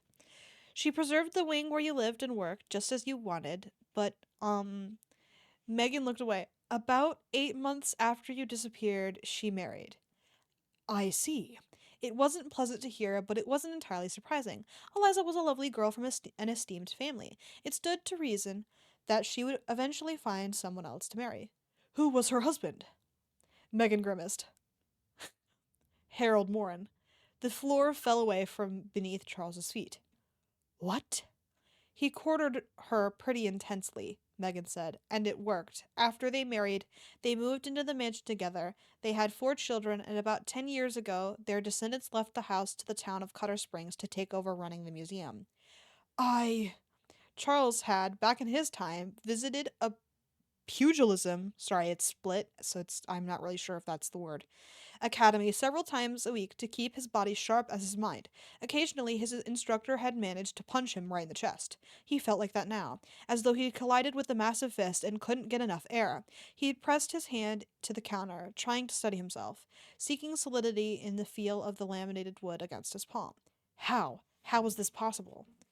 Do you mean to tell me, he said, barely able to speak, that scalawag Harold Morland had the life I was meant to have? Charles, he His head whipped up as he stared at Megan. You knew. Oh no. Oh, he's actually pissed. You knew. All this time and you knew and you didn't tell me. I'm sorry, but he couldn't hear her right now. He needed to move, to think. Charles stalked from the break room, dodging around Amber as she came back into the chamber. Behind him, he heard Sophia. Daddy, there's something I have to tell you. Moving through his house with its festive decor only struck Charles all the harder. This had been his private sanctuary, a place he designed to start a life with Eliza, but all his plans had been cruelly turned upside down. Again and again through his life he faced loss, beginning with the loss of his parents when he was little more than a child. Now he'd lost the life he had intended. He stormed into his study and braced his hands on the bookshelves. Charles, Megan said behind him, I don't think it's possible for me to communicate to you how much I loathed Morin, he said, feeling his words choke in his throat. At every turn in my life, he plagued me, mocked me because I wasn't born into wealth and privilege, and now I learn that not only did he take over my home, he married my fiancée. I'm so sorry for not telling you earlier. I was afraid of this very reaction. Her voice was full of genuine concern. You should have said something sooner. My brother, you've been here for a day. I don't think. Sure, I should have told you sooner. Well, let me get right on that. It wasn't fair to be angry with Megan. She'd only been protecting him from a truth she knew would devastate him. The brunt of his fury was for Morin, not her. I'm mostly upset that Morin got everything that was supposed to be mine. He took the future I wanted. Charles turned around to face her. That's the most difficult part. I understand. Suddenly, he knew precisely what needed to happen. Everything fell into place, and he felt the way he did when solving a particularly thorny engineering problem. There's just one thing to do, he said. Now, what's that? Now it's imperative that I find a way back to my time. Megan stared at him, her eyes wide. After a moment, she said, But how? Before he could answer her question, Philip, Dan, Sophia, and Amber came into the room all wearing expressions of concern. Is everything okay? Philip asked. Charles immediately knelt on the floor and moved the panel in the floorboards. He exhaled in relief when he found his journal still there. The pages had gone yellow and brittle with time, but no insects had eaten them. Oh my goodness, Philip said in a whisper. Amber looked at Sophia. You were telling the truth. He really is Charles Whitley. The little girl looked vindicated. I know. That's why you disappeared, Amber breathed, because you traveled to now. Heck, Dan said, his face chalky. I criticized you for not being good at yourself. For not being good at being good. No way, dude. Okay. For not being good at being yourself. Seeing the mortification on Dan's face made any of Charles's lingering resentment flee. No harm, Charles said. I understand what it means to have pride in your work. Hopefully, we can be friends. He crouched down to put himself at Sophia's eye level. You're a very clever girl. That's true, Sophia said with a nod. Can you help? Is this him? Probably. Can you help me figure out how I wound up here in your time? Maybe if we can discover the means by which I traveled here in the first place, we can recreate it, and I can go home. You want me to help? Her eyes went round. I think you're the perfect person for the job. He handed her the journal. This belonged to me. There might be clues in here that I can't recall. Sophia wrapped her arms around it as though it was the most precious thing in the world. Thank you, Mr. Whitley. I'll get to work right away. Let's go back to the break room, Daddy. She walked out quickly with Dan, Philip, and Amber following. Charles straightened, and when he looked at Megan, her eyes were sad. Sounds like you're pretty determined to get back to 1902, she said, her smile slightly melancholy. What about all the modern technology you find so exciting? Beating Morin at his own game takes priority over mobile telephones and burritos. Urgency and the need to best his rival burned at him. Harold Morin had always struck him as too superior, too convinced of his own opinion. Morin had a group of flunkies around him, laughing too loudly at his jokes and sneering at people Morin disliked. Morin had never made a secret of his scorn for Charles's humble background, either. In the press, he'd called Charles that mill worker, rather than refer to Charles by name. There had also been that time when Charles had dined with business associates at Delmonico's. And when he'd been shown to a table that was right next to Morin's, the insufferable man had gotten up and demanded to be moved. Someplace where I can't smell the stink of iron ore, Morin had declared loudly. And for Morin to live in Charles's house, to marry Charles's fiancée? Intolerable. It might take a little while to figure out how to get you home, Megan said. It might, but when I set my mind to something, I labor very hard to make it happen. Maybe, she said slowly, while you're working on that, you can enjoy the Christmas season, too. Her words struck him hard, and he ducked his head. In truth, I'm not very good at what you'd call enjoying the moment. Even on my trips abroad, I'd filled my journals with ideas about business, not impressions of where I went. I know, she said gently. I have read them. They are part of the house's collection. He walked to the fireplace and looked down into it. Someone had lit the fire, presumably Philip, and it crackled cheerfully in counterpart to his low mood. I've been to London, Paris, Berlin, he said, but I barely remember anything about those places. His heart felt heavy as he tried to recall what he'd eaten for breakfast when he'd stayed in a luxury hotel near the Place Vendôme, and remembered nothing. He didn't remember the view out his window, and he had no impressions of the trees or the river or anything at all. It was as though he'd been drifting through life, stuck in his head. I've got an idea, Megan said, breaking through his thoughts. It's my job to tell people how Christmas was celebrated in the past. Maybe I can continue to be your tour guide and show you how we celebrate Christmas now. Her smile was unsure, but her eyes were bright. His first impulse was to politely decline. He'd simply be too busy researching how to return to 1902 to waste time with frivolous things like evergreen wreaths and whatever else people did to observe the holiday. But time travel was not precisely his area of expertise. Perhaps while he attempted to sift through the complex and murky subject, he could do as Megan suggested. There was a world of experiences and knowledge that he didn't possess. As long as he was here in the future, he could explore what it meant to stop and look around. Perhaps this sojourn in this era could help him in that goal. And he enjoyed spending time with Megan. I like your notion, he said, and her smile became fuller. A Christmas adventure. They grinned at each other until Philip poked his head into the study. Hey guys, our first tour starts in 30 minutes, and I'm going to need everyone in costume and at their places. Folks yesterday really liked it when you pretended to be shocked by them being in your house, so maybe more of that. I think we'll keep you in the study instead of the ballroom too, so we get more of that back and forth with Megan. Speaking of which, Philip added, Megan, give him a copy of your script so he knows what info he needs to tell our visitors. Sure, there's one in the break room, she glanced at Charles. Can you memorize it in 30 minutes? I believe so, he answered, hoping that his voice conveyed more certainty than he felt. Thanks. Oh, and for now, we'll pay you under the table, since it might be a little difficult to explain to the government how we're paying a time traveler. All right, at least he's still paying him. Unlike the movie earlier where we did child labor. Love you, Hallmark! Anyway, Philip waved before disappearing. Are you up for this? Megan asked with concern. He drew a breath. I think I am. It will be quite novel to play myself. What do you think if I say something like, if you rapscallions do not vacate my premises immediately, I shall summon the police. See if I don't. Megan laughed. I like it. It's just snooty enough. Miss Turner, he said as arrogantly as possible, I am not snooty. I'm confident. They both laughed. Let me get the script, she hurried out, but returned a moment later with a thin sheaf of paper. This is it. You can improvise, but these are the basic facts we want our visitors to know. He snorted softly as he thumbed through the pages. Here it was, the sum of his life's story right here in his hands. It felt as though he looked at himself in a mirror in another room. Should we rehearse a little of what we're going to say? Megan asked. I think that would be best. For the next few minutes, they went back and forth with lines that they each suggested until they were satisfied with the results. Charles felt slightly awkward at first, but Megan was so calm, so comfortable and ready with her smile, that soon he lost his self-consciousness. At last it was time to let the visitors in. Have fun today, Megan said, walking to the door of his study. I will. And for the first time, he truly believed it. Chapter 8. Maybe, I don't know, maybe a little water. I forget that I have it. Ah, that's the good stuff. All right, chapter 8.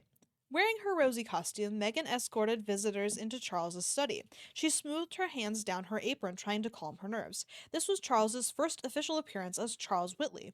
Would he be successful at it when he had to perform it as a role, or would he crumple? Not everyone was cut out to be a reenactor, which she'd seen before with other staff members who quickly flamed out. After Megan had rehearsed with Charles, it was finally time to put him to the test. Right this way, everyone, she said. I'm sure Mr. Whitley won't mind if we have a look in his study. I should say I do mind, Charles exclaimed from behind his desk. Oh, Mr. Whitley, Megan said, feigning surprise. I didn't realize you were in here. He stood. What do you mean by bringing all these peculiarly dressed strangers into my private study, Rosie? They're only here to admire. I should say I do mind. He's so funny. No, Seymour. It's your birthday. You have to stay up there. Um, blah, blah, blah. They're only here to admire your lovely home. Isn't that right, friends? She turned to the guests, who were smiling broadly and filming the interaction on their phones. Some people nodded at her prompting look. If you rapscallions do not vacate my premises immediately, Charles said hotly, I shall summon the police. See if I don't. It's Christmas, Mr. Whitley, Megan beseeched. No one wants to be taken in by the police so close to the holiday. Very well, he grumbled. You may look about, but keep it brief. He walked around his desk and leaned against it, his arms folded across his chest. Megan pointed out the noteworthy aspects of the study, as she had done before, but soon she turned to Charles. Might I impose you to answer a few of our guests' questions? Very well, he said in a reluctant voice. For a moment the visitors were silent, likely a bit intimidated by the commanding presence of Mr. Whitley. Finally, one girl wearing glasses nervously raised her hand. Yes, miss? Charles asked, his voice much more friendly. Where do you get your ideas from? She asked. Charles rubbed a hand along his jaw. A very good question. I wish I could say I have a reliable source of inspiration, but it's nearly impossible for me to predict what will make my mind start turning. Sometimes it's the way the light hits a piece of metal. Other times I see someone struggling to complete a task and will think about how I could make their work easier or faster. It's quite variable. The girl in glasses nodded. Thanks. Of course, he answered, his tone sincere and kind. Megan warmed to see how he treated the girl, putting her at ease and speaking to her with respect. His answer had been detailed and thoughtful too, and not a bit dismissive. A man with a cane raised his hand. Yes, sir, Charles asked. How long does it take you to create a new invention? Another excellent question. Charles' forehead wrinkled in thought. It can take anywhere from a week to a year, depending on the length of time I need to formulate the concept, create prototypes, test the prototypes, and then apply for a patent. At any given time, I'm working on several concepts at once, all of them at different stages of development, so it's a challenge to keep everything straight. That's where I come in, Megan said. I keep the house running and ensure that Mr. Whitley is organized. Without me reminding him, he wouldn't eat and would skip sleep entirely. Yes, Rosie, you are indispensable, Charles said grudgingly after rolling his eyes. How would I ever remember which shoe goes on which foot? You wouldn't if I didn't write left and right on them. The guests chuckled, and a little firework display of happiness popped and fizzed in Megan's chest. Most of this back and forth with Charles was pure improvisation, and it felt so good to have someone with whom she could be so in tune. She and Charles played naturally off of each other. She caught herself looking at Charles a bit too long and reminded herself that he was only there for a short while. He was determined to return to 1902 and Eliza. But he's here now, so let's make it good for him. A tall man in a sweatshirt with a football team's logo on it spoke. Aren't you Aren't you less significant than Henry Ford? Megan frowned at the man's rude question. Had I not disappeared, Charles said in an even and measured tone, I surely would have invented the moving assembly line long before Ford did. But you were only doing your thing for a decade, the man pressed. Ford was around for half a century. Precisely, Charles said. I did much more in a short amount of time than Ford accomplished in 50 years. Besides, it's the quality of how one spends one's time, rather than the length of time you're given. I think we've imposed on Mr. Whitley long enough, Megan said, eager to keep the interactions pleasant. We'll continue our tour. When the last visitor left the study, Megan smiled and gave him a thumbs up. He returned the gesture, his own smile wide and genuine. The same pattern repeated for the second tour, with Charles acting grumpy upon their entrance, but then being very patient and kind with the visitors when they asked questions. He was especially gentle with the children. Again, Megan and Charles bantered, to the delight of the guests, and Megan herself. It felt right and natural to be with him like this, and she could hardly believe that she and Charles hadn't been doing this together forever. When the final guests left the mansion at 5 o'clock, Megan went into the break room and found Charles poring over a newspaper. He looked up as she entered and gave her a wave. How did your first day playing Charles Whitley go? She asked. Marvelously well, I think, he answered. The visitors certainly kept me on my toes. But you were very good with them. Curiosity should always be encouraged. Megan nodded. No doubt. Amber strolled into the break room, still wearing her costume. She walked to the cabinet to grab a mug. The guests kept telling me how great Mr. Whitley was, she said with a wink. They were getting angry with me for marrying Morin. Charles grumbled under his breath. I think you're a hit, Amber said quickly in a clear effort to change the topic from Harold Morin. That's very kind, Charles said. Megan pulled the book of audition monologues from her cubby and brought it to Amber. I think you dropped this earlier.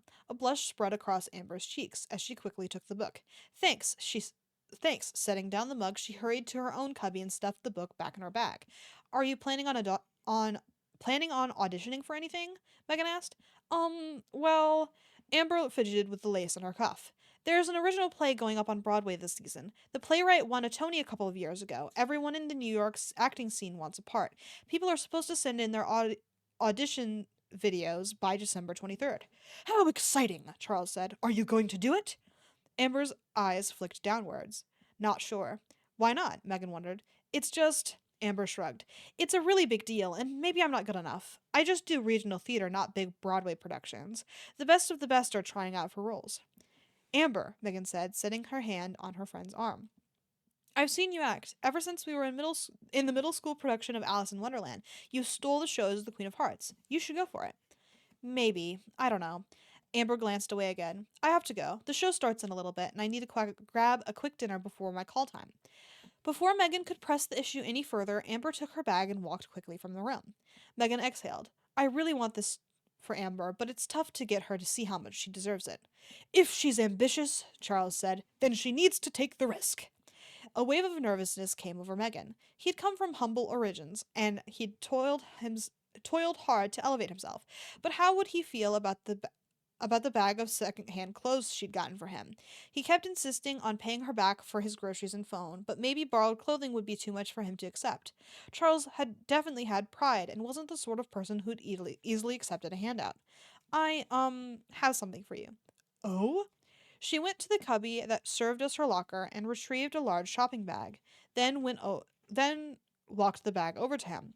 Payday's not for a week, she said, and I thought you might need some other clothing and a warm coat. He peered inside and pulled out a pair of jeans. Denim trousers! We wore these in the steel mill. Everybody wears them now, and they last a long time. He pulled out a few sweaters, shirts, and a coat, which he arranged on the dining table.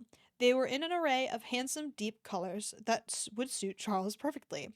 I called my mom and she brought some of my brother's stuff, Megan said. You're around the same size as Nate. Won't he miss all this?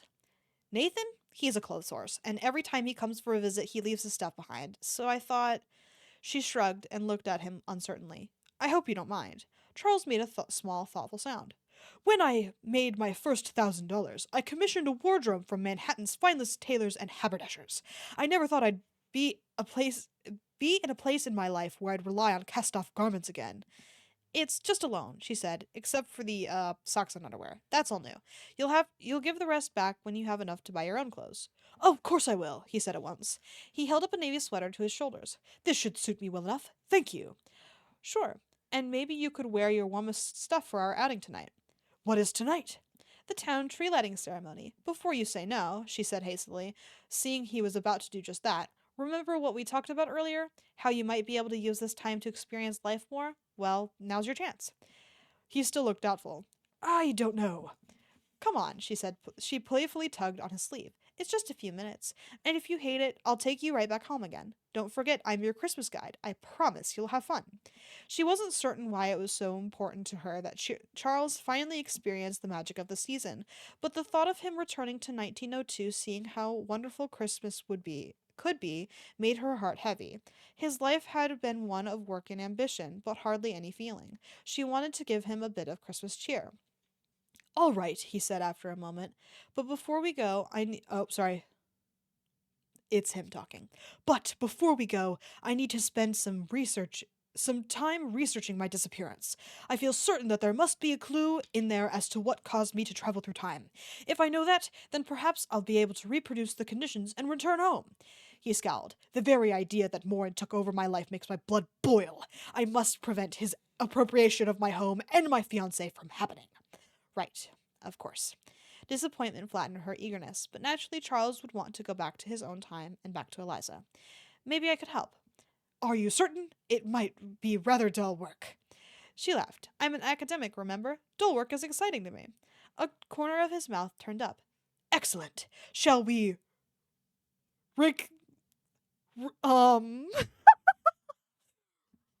Reconnoiter? Recontoire? Recontoire, maybe? I don't know. In my study in 30 minutes? Sounds good. That'll give us time to change our clothes, and when we're done with our investigation, I'll drive us to Cutter Springs for the tree lighting. I'm looking forward to it. I think. Line break. Back in her daily clothes, Megan strode into the study. Then she stopped abruptly. Charles stood by one of the bookcases, a book in his hands. He changed into the modern clothing she'd led him. He wore a dark gray sweater and slim cut jeans, which he, oh my god, immediately looks at bad in. Slim cut stuff needs to be killed. Okay, anyway. With his well trimmed beard, he looked as though he could have stepped through the pages of an upscale catalog. Wow. Okay, so true. He glanced up from the book, a small line appearing between his eyebrows as he frowned. Is something wrong? No, everything's great, she shook her head, trying to clear it. Where do we start? Holding up the book in his hands, he said, I'm looking into other accounts of time travel. There are several volumes in my library that address the issue. This one has Washington Irving's story, Rip Van Winkle. He nodded toward his desk, where a small stack of books perched on the edge. You'll find other texts that address traveling through time. Megan went to the desk and grabbed the book on the top of the stack. She read the spine. A Christmas Carol? Seasonally appropriate. Did you see or talk to any ghosts of Christmas future before you jumped forward in time? Not that I'm aware of. I think you'd probably notice something like that. Tall guy, black hooded cloak. Doesn't say much. Oh, doesn't say much. She glanced at him. We can probably rule that theory out. Charles nodded, then returned to his book on the shelf. Nor did I fall asleep after meeting mysterious men playing ninepins. He walked to the desk and plucked the next book from the pile. There are still other avenues to explore. Mark Twain's A Connecticut Yankee in King Arthur's Court. Before you time traveled, did you get a blow to the head? That's what happens to Hank Morgan in the book. I did not. And in the Yankees case, he traveled back in time. So we can probably rule that out. There's H.G. Wells's The Time Machine, but I didn't invent a massive contraption to speed me to 800,000 years into the future. He made a small grunt of irritation. Blast! I thought there might be a clue in some of these stories. She moved to the bookcases and patted a few of the volumes shelved there. Much as I love books and a good library, there's a lot more information online. Another frown pleated his forehead. Online? As in a telephone line? Sort of, she exhaled. The internet is basically a telecommunications network that connects people all over the world. Important information is stored there, and a lot of stuff that's a huge waste of time. She thought of the hours she'd spent watching videos of cats playing and recipes for the world's best chocolate chip cookie. How do I find it? She quickly discarded the idea of using her phone, since it was small and not every website was designed to be seen on mobile devices. There's a computer in Philip's office. I don't think he'd mind if we used it. We should find some good info with a few quick searches. By all means, let us go. Charles waved her forward, and she saw in the eagerness of his gesture how impatient he was to get answers. Her heart sank, but she couldn't be sad. She couldn't be saddened that he wanted to go home. At least she told herself not to be sad. But even in the short amount of time she'd been in Charles's company, she'd grown attached. Megan led him down the hallway, past the rooms open to the public, before heading down a smaller corridor that, in its day, had been used by servants. She opened the door marked Philip Tran, director, flipped on the light, and then went quickly to the desk and turned on the laptop sitting atop it. I'm the furthest thing from a computer expert, she explained as Charles stood beside her. If you want to know how the internet works, you'd be better off going to the university and talking to one of the IT professors. Charles stared with fascination at the screen before blinking his eyes. Much as I would love dismantling this device and learning how it functions, I'm more interested in what it has to tell us. I think Philip would be a little miffed if you took his computer apart, too. She opened Google and typed time travel into the search box. I guess it's all we have. I guess I wouldn't know where to start either, but time travel feels a little ridiculous. A second later, hundreds of thousands of hits appeared. Yikes, we've got a ton of stuff to sit through here. Let's try to narrow it down. Perhaps other people disappeared the same day I did, Charles suggested. Perhaps they, too, travel into the future. We can search for commonalities. Fortunately, being an academic has given me a black belt in online research. Charles glanced at her waist. What does the color of your belt have to do with conducting research? She fought to keep from smiling. It's a ranking system for people who practice Asian martial arts. I was just being metaphorical. She held up a hand. Don't worry, Charles. I've got this. Yet, after a solid hour of research, they were no closer to their goal than they'd been earlier. They tried examining accounts of disappearances, different geographical locations, and their proximity to unexplained events, even folk tales to portals to fairy kingdoms, yet nothing yielded results. As Megan typed, Charles paced back and forth in the small office. The longer they searched, the quicker he moved, until he looked like a pinball ricocheting from one wall to the other. We're not getting anywhere, she finally admitted. I'm sorry. The look of frustration on his face made her stomach clench. Even so, he said, We made an attempt. This foray wasn't successful, but I'm not quitting. Maybe a tree lighting ceremony might help cheer you up, she said. His expression shifted to one of doubt. I'm not certain how. Just give it a shot, she stood. You're a man of science. You know how important it is to conduct experiments. Even though those don't, even though, oh my god, sorry, Jesus. Even those that don't yield the desired result still mean something. After a moment, he nodded. All right, show me this mood-altering tree. So unserious for saying that. She shut down the computer and turned out the light before they exited the office. A small gleam of happiness shined within her. Much as she wanted to, there's no as at the beginning of that sentence. I thought I missed it, but I did not. It's just must. I mean much. Anyway, much as she wanted to help Charles, it certainly was nice to have him in her time for a little longer. Line break. Bundled into their winter coats, she drove Charles into town and parked a few blocks away from the center of town. Before we go to the tree lighting ceremony, she said as she locked the car, there's something I want to show you. Anticipation nearly made her bounce on her feet like a kid, but she managed to keep it together enough to stay rooted to the ground. She'd also had trouble staying focused after seeing Charles in modern clothing. LMAO! What is it? What is it? He asked. A surprise, but one you'll like, I'll promise. She wasn't actually certain he'd like what she had in store for them, but she decided to brazen it out. Come with me. She mounted the stairs to the library, a two-story structure. A two-story library? What the fuck? That's horny. Seymour, it's your birthday. You have to be good. Okay, anyway. Right. A two-story structure that boasted neo-colonial architecture, complete with columns flanking the entryway. We're going to read? Charles asked. You'll see. They entered the library and were quickly enfolded in the pleasant, cozy hush. Fortunately, the library kept later hours during the holiday season to accommodate kids who were on break from school. A small Christmas tree stood in the entryway, its branches adorned with ornaments that resembled tiny books. Even the angel on top of the tree held a book in her hands. Megan pointed to the mural that decorated the entryway. In a thick, muscular style, the mural depicted workers operating printing presses and distributing books and newspapers to a grateful populace. This is one of the older buildings in town, she said in a quiet voice. It was completed during the era of the WPA, the Works Progress Administration, created by Roosevelt in the 1930s. President Roosevelt was still in office by the 30s? Charles asked in shock. Franklin Roosevelt, Megan said, a distant cousin to Theodore. I see. He looked at the mural thoughtfully. Strange to think that something from the 1930s is considered old. It was decades ahead of me. The fact that all this time travel hasn't made you go off your rocker is amazing, Megan said. A corner of his mouth curved upward.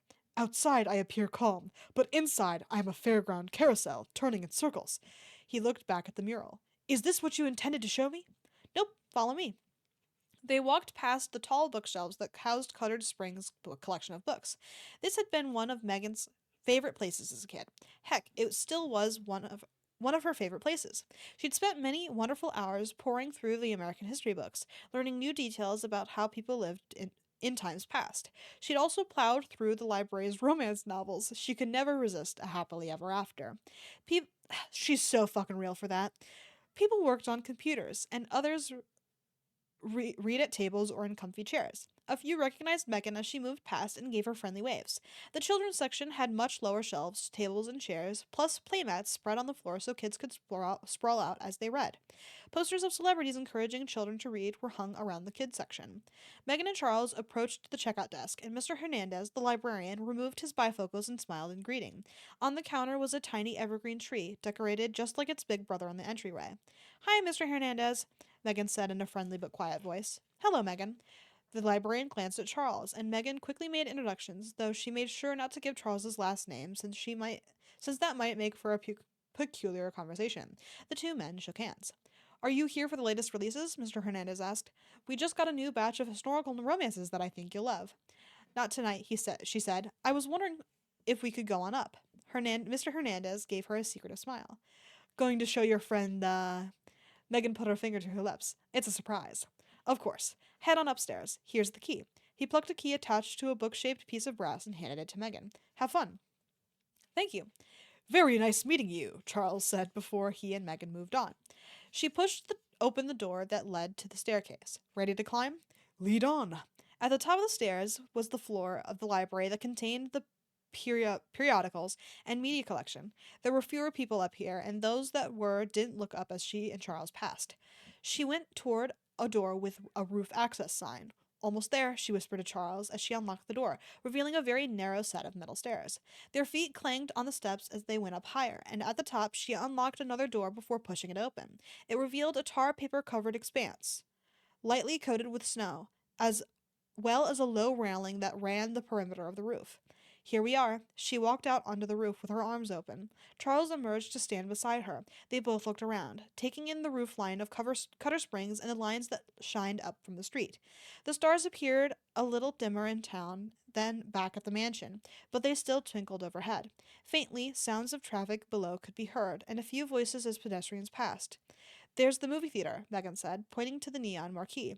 She gestured toward other landmarks, and the pizza parlor, and the university's Office of Continuing Education. A very nice view, Charles said. Here's the reason why I brought you up here. She put her hands on his shoulders, ignoring the solid way he felt beneath her gloved hands, and gently turned him. She angled his body in just the right way until she was satisfied. Ta-da! What am I looking at? If you look in this direction, she said, excitement in her voice, down First Avenue, you can see all the older historical buildings in Cutter Springs dating from around the turn of the century. It's just like looking back into the past. The town hall, clock tower, firehouse, and city offices lined the street, their handsome stone facades decorated for the season, like the rest of the town. Had she and Charles been at street level, she could have pointed out the dedication plaques that announced announced the year the buildings were completed, 1903. I remember this, he said in a stunned whisper. I remember all of these structures were being built, but construction had stopped for the season. Now you get to see what they look like finished.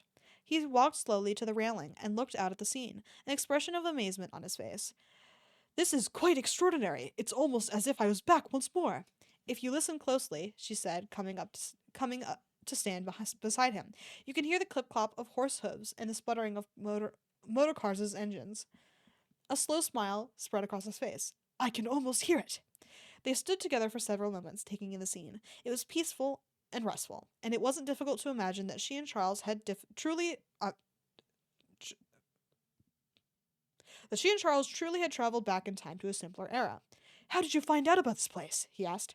When I was in high school, Mr. Hernandez noticed me always checking out the books on the late 19th and early 20th century.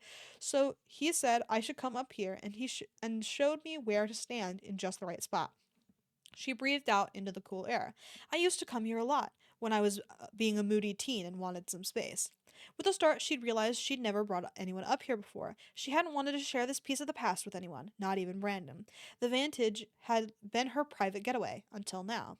It felt right, though, to share it with Charles. He, more than anyone, would understand and appreciate what it meant to see Cutter Springs through the lens of history. He'd recognized the significance of past times, and how everything in the present moment was built upon the past. Only through knowing what had come before could anybody move forward. Thank you, he said softly, for sharing this with me. I am honored. His simple, sincere words made heat rush up into her cheeks, and her heart beat faster. Glad you like it. I do, very much.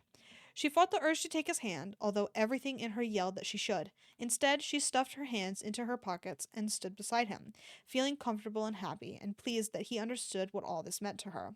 Megan said nothing. She just let the moment be. Line break. Though she wanted to linger on the roof with Charles, the tree lighting ceremony was happening in just a few minutes, and there was no way she wanted him to miss that. They headed back downstairs and gratefully returned the key to Mr. Hernandez before leaving the library. She and Charles walked to the center of town, where many people had gathered. Everyone wore Warm. Hi. Oh, piss. I'm missing. No. It's okay. You can always go back and watch the VOD if you want to. Also, hi, Kat. Thank you for the resub. You are most kind. Um, Everyone believes him now. Okay, let me just get you caught up really quick since you're here.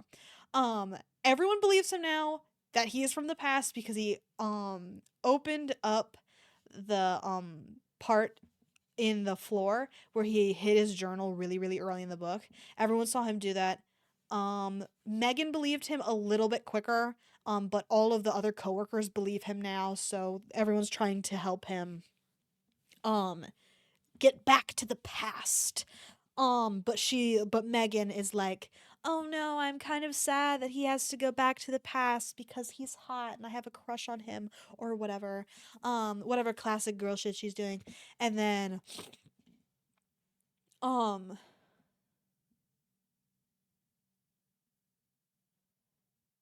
yeah. Oh, he also found out that Eliza ended up dating his mortal enemy. So, that was unfortunate for him, I'm sure. He got pretty pissed. So that's the reason why he wants to go back so bad. Um is so he can stop her from marrying. Oh man, this hot guy has to go back to his home. What am I? No, exactly. That's exactly what she's doing. But she's like helping him and like being nice, and they're cute. They're cute together, so it's fine. Whew. All right. Oh God, we'll probably get over halfway. So nah, it's not bad. Um, it's corny. Like the book is corny, but it's kind of a fun read, so it's fine. Okay. Though she wanted to linger on the roof with Charles, the tree lighting ceremony was happening in just a few minutes, and there was no way she wanted him to miss that. They headed back downstairs and gratefully returned the key to Mr. Hernandez before leaving the library. She and Charles walked to the center of town where many people had gathered. Everyone wore warm coats and hats, their faces glowing in the brisk December air. Megan's pulse skipped to see how festive everything looked, and how nice Charles looked in his modern clothing.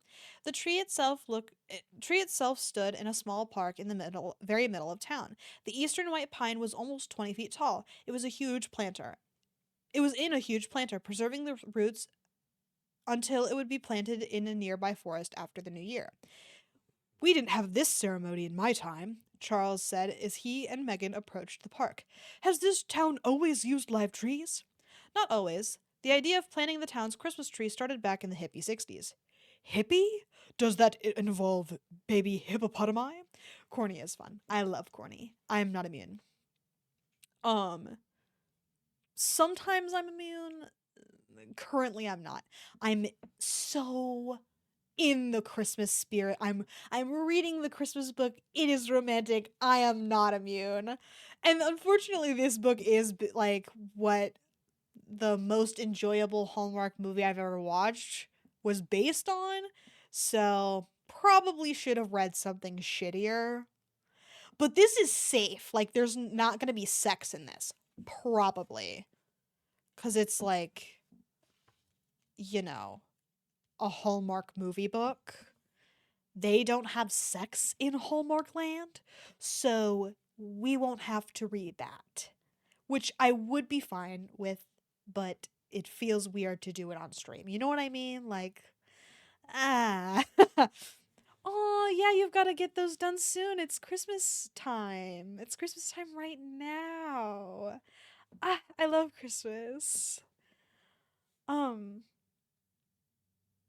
anyway, Uh, she chuckled. "It would be pretty exciting if it did involve huge animals. I'd love to see elephants and rhinos roaming around Cutter Springs.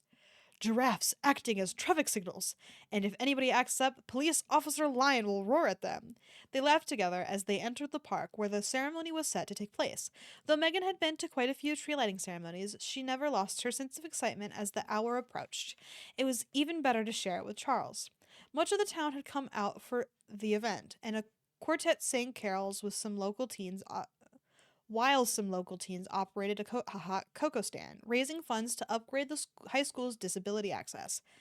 Younger children what a hyper specific thing to talk about. They shouldn't have to fucking upgrade the disability facilities. They should just give them the fucking money. Dear government, give them the money to do that, please and thank you. But instead we're doing a fucking Christmas fundraiser. Wow, that's fucked up. Anyway, younger children threw snowballs and squealed in shock and delight whenever they got tagged. Their parents and other adults milled around in groups, greeting each other and chattering animatedly in advance of the actual lighting of the tree. Megan waved at people she knew, from her postal carrier to the man who bagged her groceries to friends she'd known since preschool, everyone gathering together to celebrate the season. Charles took it all in with a curious expression, like someone visiting a strange and distant kingdom. The ornaments were all made by local children. She pointed to some of the creations of yarn and construction paper. There's a contest to see who can design the best tree topper. And I won, Sophia said as she skipped up to them. She wore a hat with a large pom-pom, no doubt knitted by her doting grandmother. But not because my mom is the tree lighting ceremony director. Certainly not, Charles said. He looked up at this pretty star Sophia had constructed of twigs and glittery pipe cleaners. It's capital! The little girl beamed, and her parents approached. Nice work today, man, Dan said. He gave Charles's shoulder an amicable punch. The visitors couldn't stop talking about you. It's a group effort, Charles replied with a decisive nod. Charles, Dan said, extending a hand. This is my wife, Lydia.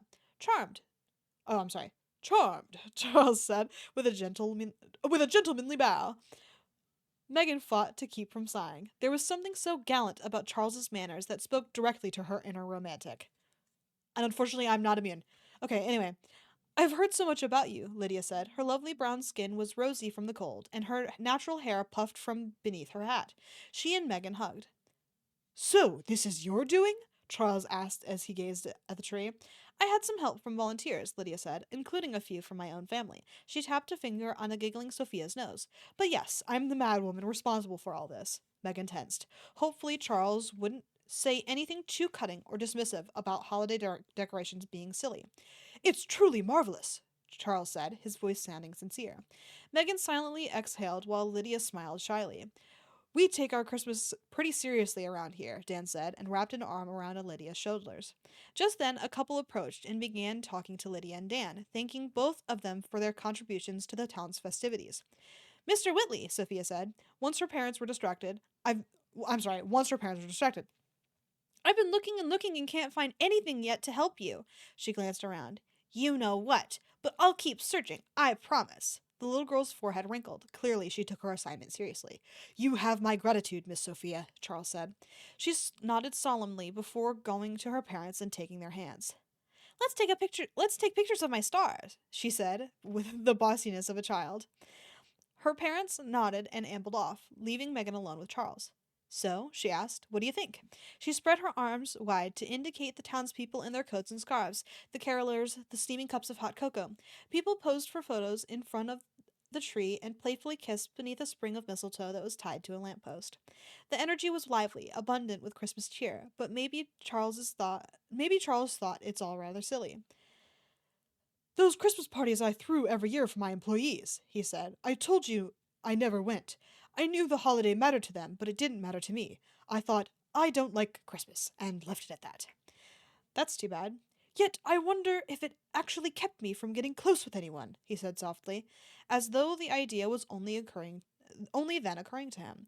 It's one thing to interact with people at our places of employment, but socializing outside of the workplace was all but unknown to me, and I put up that same barrier between Eliza and me. But she was your fiancée, Megan said, puzzled. You were close with her, right? Not truly, sadness weighted his words. I kept her at a distance, which was entirely my doing. I'm so sorry, Megan said, aching for Charles and Eliza. How lonesome both of them must have been. She'd been lonely in her relationship with Brandon, even when they were together in the same place. He hadn't really been with her, not fully. Something else usually occupied his attention. He was always either looking at his phone. No way, dude. Technology bad. That's what we're doing. Okay. That's the one shitty part about the book, is we're doing, I was born in the wrong time, I love old things, and I'm a history PhD haver, so I like to look at old buildings and stuff, and I'm falling in love with someone old, and I hate the iPhone, it's stupid and gay. Like, what? Stop. You're annoying. Shut the fuck up. Like, don't piss me off. Anyway. Okay. He was always either looking at his phone, watching television, or else his gaze had been constantly in motion, as if looking for someone more interesting than her. But it's going to change. Charles gave a decisive nod. Things will be different when I get back to my time. Megan only offered him an encouraging smile. Her excitement for the night's activities however, to hear him talk about returning to his era. In a short time, he'd become her friend, and now she'd begun to want more than just friendship. There was no point in developing feelings for Charles. The book is actually better than the movie. Okay, anyway. I'm finding that the book is better. Anyway, there was no point in developing feelings for Charles, not when he was so determined to return to 1902 and Eliza. But Megan's foolish heart wasn't listening to her. She was headed straight for heartbreak despite all her logical reasoning. At some point, he was going to leave, on top of which he was far too much of a gentleman to turn his attention to anyone other than his fiancée. Megan wouldn't stand in the way of that. Behind her, the mayor started to give a short speech, but Megan wasn't listening. Want to take a selfie? She asked suddenly, or if or when he did return to 1902, she wanted something to remember him by. What'y? Sounds like some shit my dad would say. Oh no. Okay, anyway, that's how you know he's an old head. It's a self-portrait. Here. She pulled out her phone and stood close to him. It was hard to stay focused with him so near, smelling of cool December air and pine. Would work on me. But she told herself, we're just friends. She held out her arm. Okay, on the count of 3, say Christmas. He frowned for a moment, then edged even closer to her. His skin had a nice scent, too. Oh boy, help. See, okay. These fuck-ass books love talking about smell. And this is fine because he is clean, but the Highland guy was absolutely not. Okay, anyway. 1, 2, 3, Christmas! Christmas! Charles said brightly. The tree's lights burst to life behind them, just as the flash on her phone went off. Everyone Ew. His skin had yeah. Yes. They love talking about smell. It is most unfortunate. Anyway, the tree's lights burst to life behind them, just as the flash on her phone went off. Nasty to use the flash, especially with Christmas lights. Like, what the fuck is wrong with you? Anyway, everyone applauded and said ooh and ah. It was a spectacular sight, blazing with hundreds of colorful lights. The carolers launched into a chorus of "Oh Christmas Tree," and the crowd joined in. Not everybody had the best singing voices, but what was lacking in ability was made up for in enthusiasm. Happy 9 out of 5, everybody. Feel like I say that differently. I don't know why that was so weird. Okay. Dry as fuck. Oh, why? I hope they let you grab it or something. I'm sorry that you can't. Thank you for your happy 5, sir. Appreciated as always. Oh, okay, I have to run an ad. Let me finish this page. And I'll go do that. And the crowd joined in. Not everybody had the best singing voices, but what was lacking in ability was made up for enthusiasm. For Megan's own preservation, she put a little space between her and Charles before looking down at the screen to see how the picture turned out. But Charles stood too close beside her as he too checked out the photo. Oh. In the picture, she and Charles had their heads close together. I'll just finish the fucking chapter. Like, let's be real. I mean, I could, but I'm not supposed to leave everyone unsupervised. Oh. Is there not a second person to, cover for you? That fucking sucks. Maybe someone has lotion you could borrow. You could also ask around, I guess. I don't know what your circumstances are, so I'm making suggestions like I know what the fuck I'm talking about, so sorry for speaking on some shit that I absolutely should not have. Alright, anyway. The tree made for an enchanting background. No, that's not. Oh! I'm sick to my fucking stomach for you. That's so fucked up. There might be some in the office. And maybe I'm always like real anal about having like what I need, so maybe leaving some in the office for the future. Anyway. Only 2 more hours. I guess. And story time for one more, so you at least will be entertained. I think it's. I won't speak on it. I don't know what I'm talking about. Not my place. Okay. We look pretty darned adorable, she said, trying to focus on the photo. I cannot believe that your telephone also serves as a camera. But yes, we do look pretty darned adorable, if I may say so. You may. She might even turn it into her phone's wallpaper. Megan, honey! She turned, then whooped with happiness as she saw a quartet of very dear, very familiar faces approaching. You know those people? Charles asked in a whisper. I should hope so. She waved her arm over her head. They're my family. Chapter 9. No children of a group home something. Is it like old people?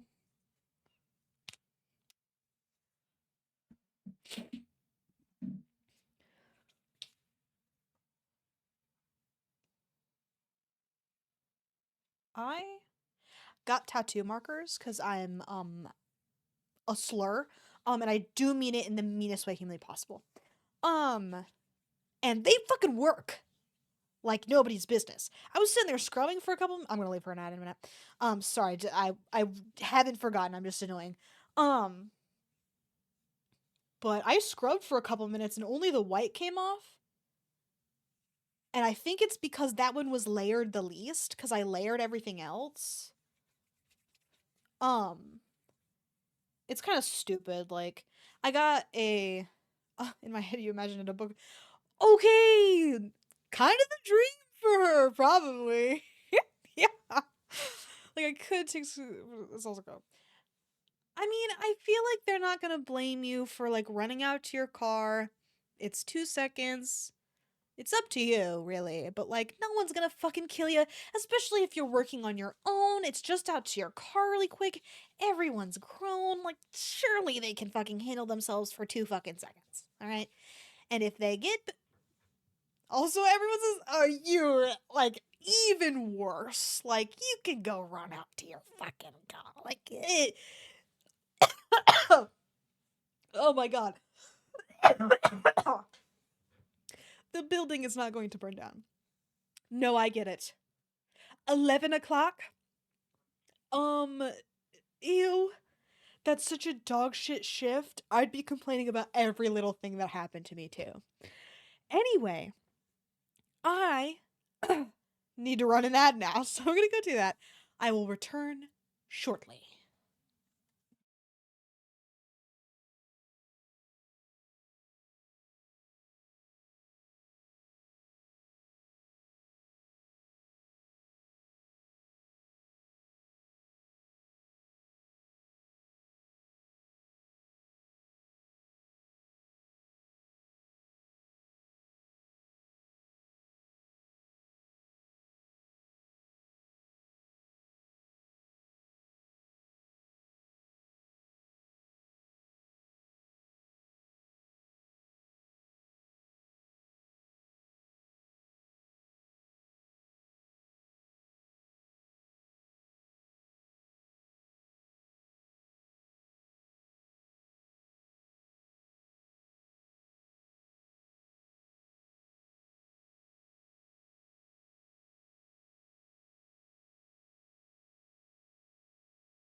Okay, I'm back now. What did we talk about while I was gone?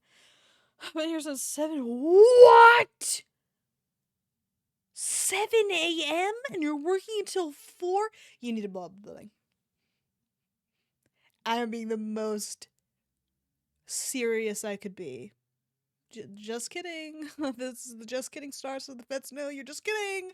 Oh, I keep breathing too hard. Which makes me cough because I read so much. But anyway, I do get paid. Okay, getting paid $20 an hour. If I'm being paid $20 an hour, I wouldn't fucking go anywhere either. I wouldn't go to my car either, just in case. Only working late because someone called out and the other person is dealing with a personal problem that came up. Personal problem, like. No, I'm just kidding. I would be nice, but also no, I wouldn't. I've become very low patience, I guess, for other people's problems in recent times. I hate my job.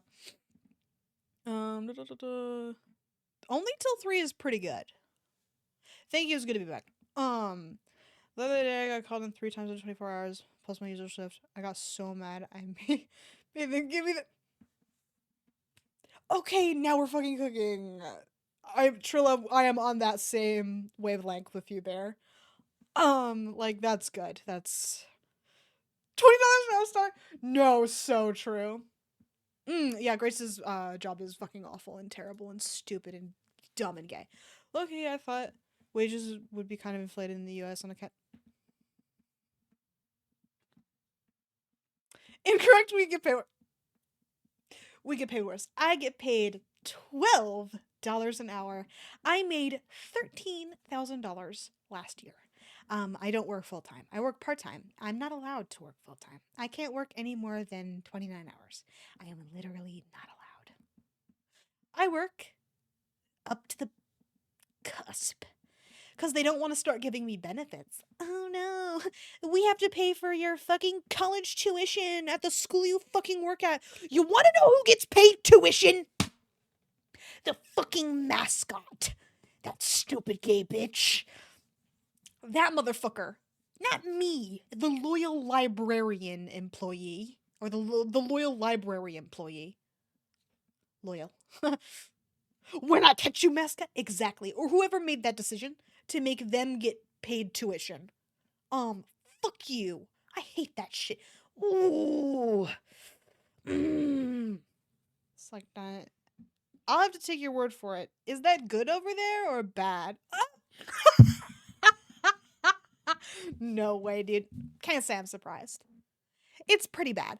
If I really wanted to, I could have stayed until someone came in to cover the because the people. Hey, $20 an hour is $20 an hour. I'm gonna, you know what I'm saying? I fucking hear ya. Money's money. I'm not immune. I know exactly what I was thinking. But the thing is that I'm almost done at this school, like the one that I work at. I transfer over to a 4-year, like literally down the road from the school I'm going to right now. The campus I work on. So it'll be pretty similar, to what I'm doing now, where I'm like, I'll go to class and then I'll come back because I need my 29 hours. If I can't work 29 fucking hours. But anyway, enough talking about my job, because I hate it! It sucks! Let's get back to chapter 9. Focus, please. Thank you. Still a big fan of the font. Okay, anyway. Because we gotta fucking... Oh god, we're not even halfway through. We gotta fucking pick up the pace! Alright, anyway. Charles walked warily behind Megan as she eagerly hurried to her family. Families were tricky things. He'd lost his, and though Eliza had tried to bring him into hers, he could never feel quite at home with them. For one thing, though his parents had been hardworking people, with his father employed as a pharmacist and his mother assisting behind the counter, they'd never had much money.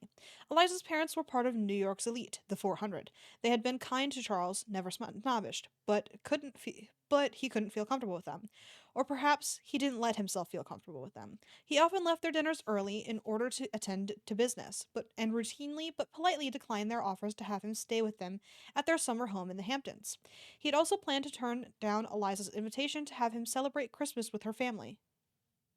Is it raining right now? Not that it matters, I was just curious. Because it sounds like it might be. Um, Perhaps he ought to make excuses to Megan and return home. He could find a ride, somehow, and keep himself from meeting the Turners. After all, he wasn't intending to stay in the 21st century. Why take the time to get to know them? Charles, Megan said, turning to him and beckoning him forward with a smile. I want you to meet them. I promise they won't make you sing Christmas carols, she added and laughed. Not today, anyway. He found himself hurrying to catch up with her. 4 eager faces looked at him with open curiosity. Found a ride back to the 1900s? Oh, no, just the just the house.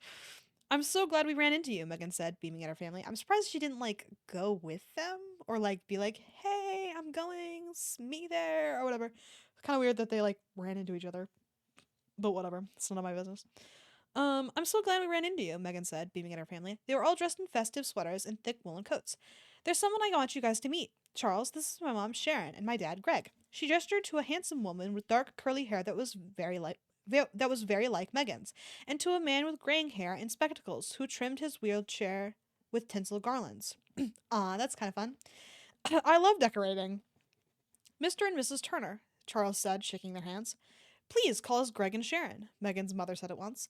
This handsome guy is my brother, Nathan, Megan continued, nodding at a very fit-looking man, who bore a particular resemblance to her. And this beautiful lady with him is his wife, Elena. Charles shook hands with Megan's brother and sister-in-law. A pleasure. Megan, honey, Greg said, who's your friend? Though Megan's cheeks were pink from the cold, they turned an even brighter pink. Right. This is the mansion's new reenactor for Charles Whitley's. For Charles Whitley. I'm Charles, he said. That's funny, Nathan said, having the same name as the guy you play. It is, rather.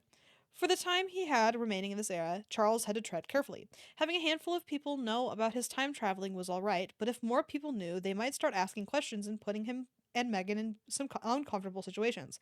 There was always the possibility that they'd deem him mad and lock him away in an asylum. Things could snowball easily. Ooh, a snack! Congratulations! A nice storytime snack for you. Very exciting. Is this your first tree lighting in Cutter Springs? Elena asked. Yes, and it's quite the spectacle. Much as he disliked admitting to it, that's the second time they've done that. That's a writing quirk that I haven't enjoyed from them so far. As much. Please and thank you. Okay, anyway. Much as he disliked admitting to it, there was something delightful about joining together with the community to welcome in the holiday. The tree lighting gave him a sense of belonging and warmth. My family's from South Texas, Elena said cheerfully, so it took me a while to get used to the whole Christmas with snow thing. I'm navigating the holiday myself. Oh, congrats! Huge. This is gigantic. Congratulations on your granola bar. Didn't realize it wasn't a guarantee. Completely my bad. Misread the initial chat. And if you don't know my ass in a sec, but there's one. So thank God. Thank God for the one.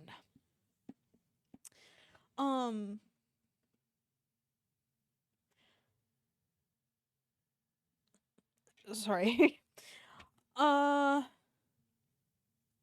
Okay, I myself. Okay, Charles answered. Charles, Sharon said, turning to him. What are you doing tomorrow night?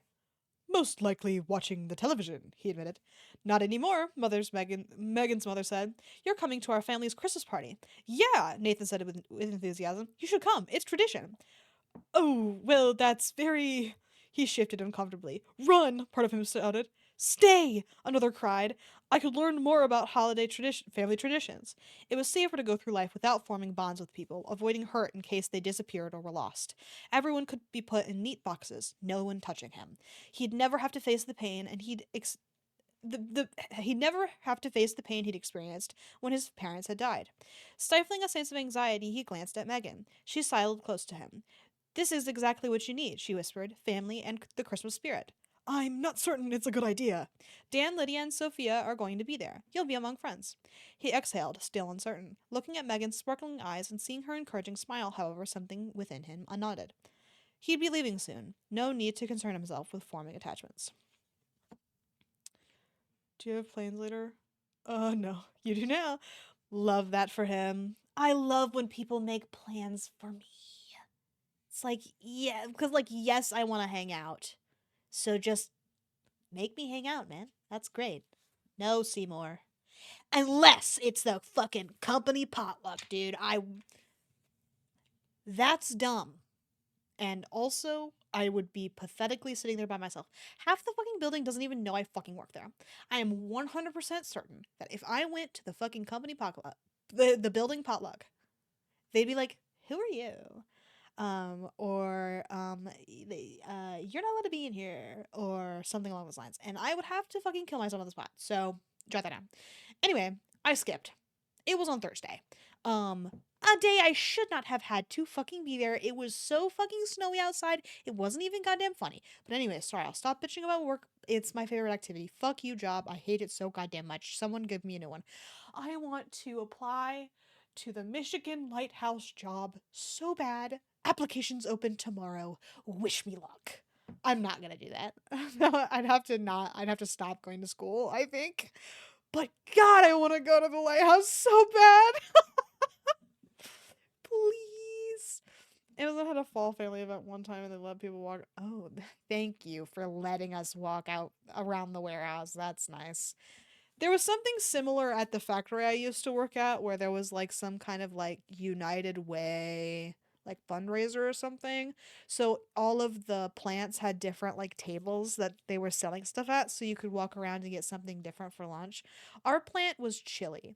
They were supposed Lulu was supposed to make chorizo like breakfast burritos or some shit. But we did chili instead. You know how pissed off I was when I found out that Lulu wasn't making her fucking chorizo breakfast burritos? I was really pissed. I was like, I'm quitting. Not literally, but I did quit shortly after. If I'd stayed literally like maybe 3 more days, they would have given me a turkey. I did not want them to do that. My family got to see inside, and I got to show my brother the shitty areas to pick at. Okay, that's so real of you. Showing people you know, like, where you work is kind of fun. I'm not gonna lie. I didn't realize you meant, like, everybody. But I think there was, like, a family event at the factory I worked at also. I did not do that either. I did not go. Because that was on a Saturday. I was like, I'm not coming in on a Saturday. Get out of I worked. Oh, fuck.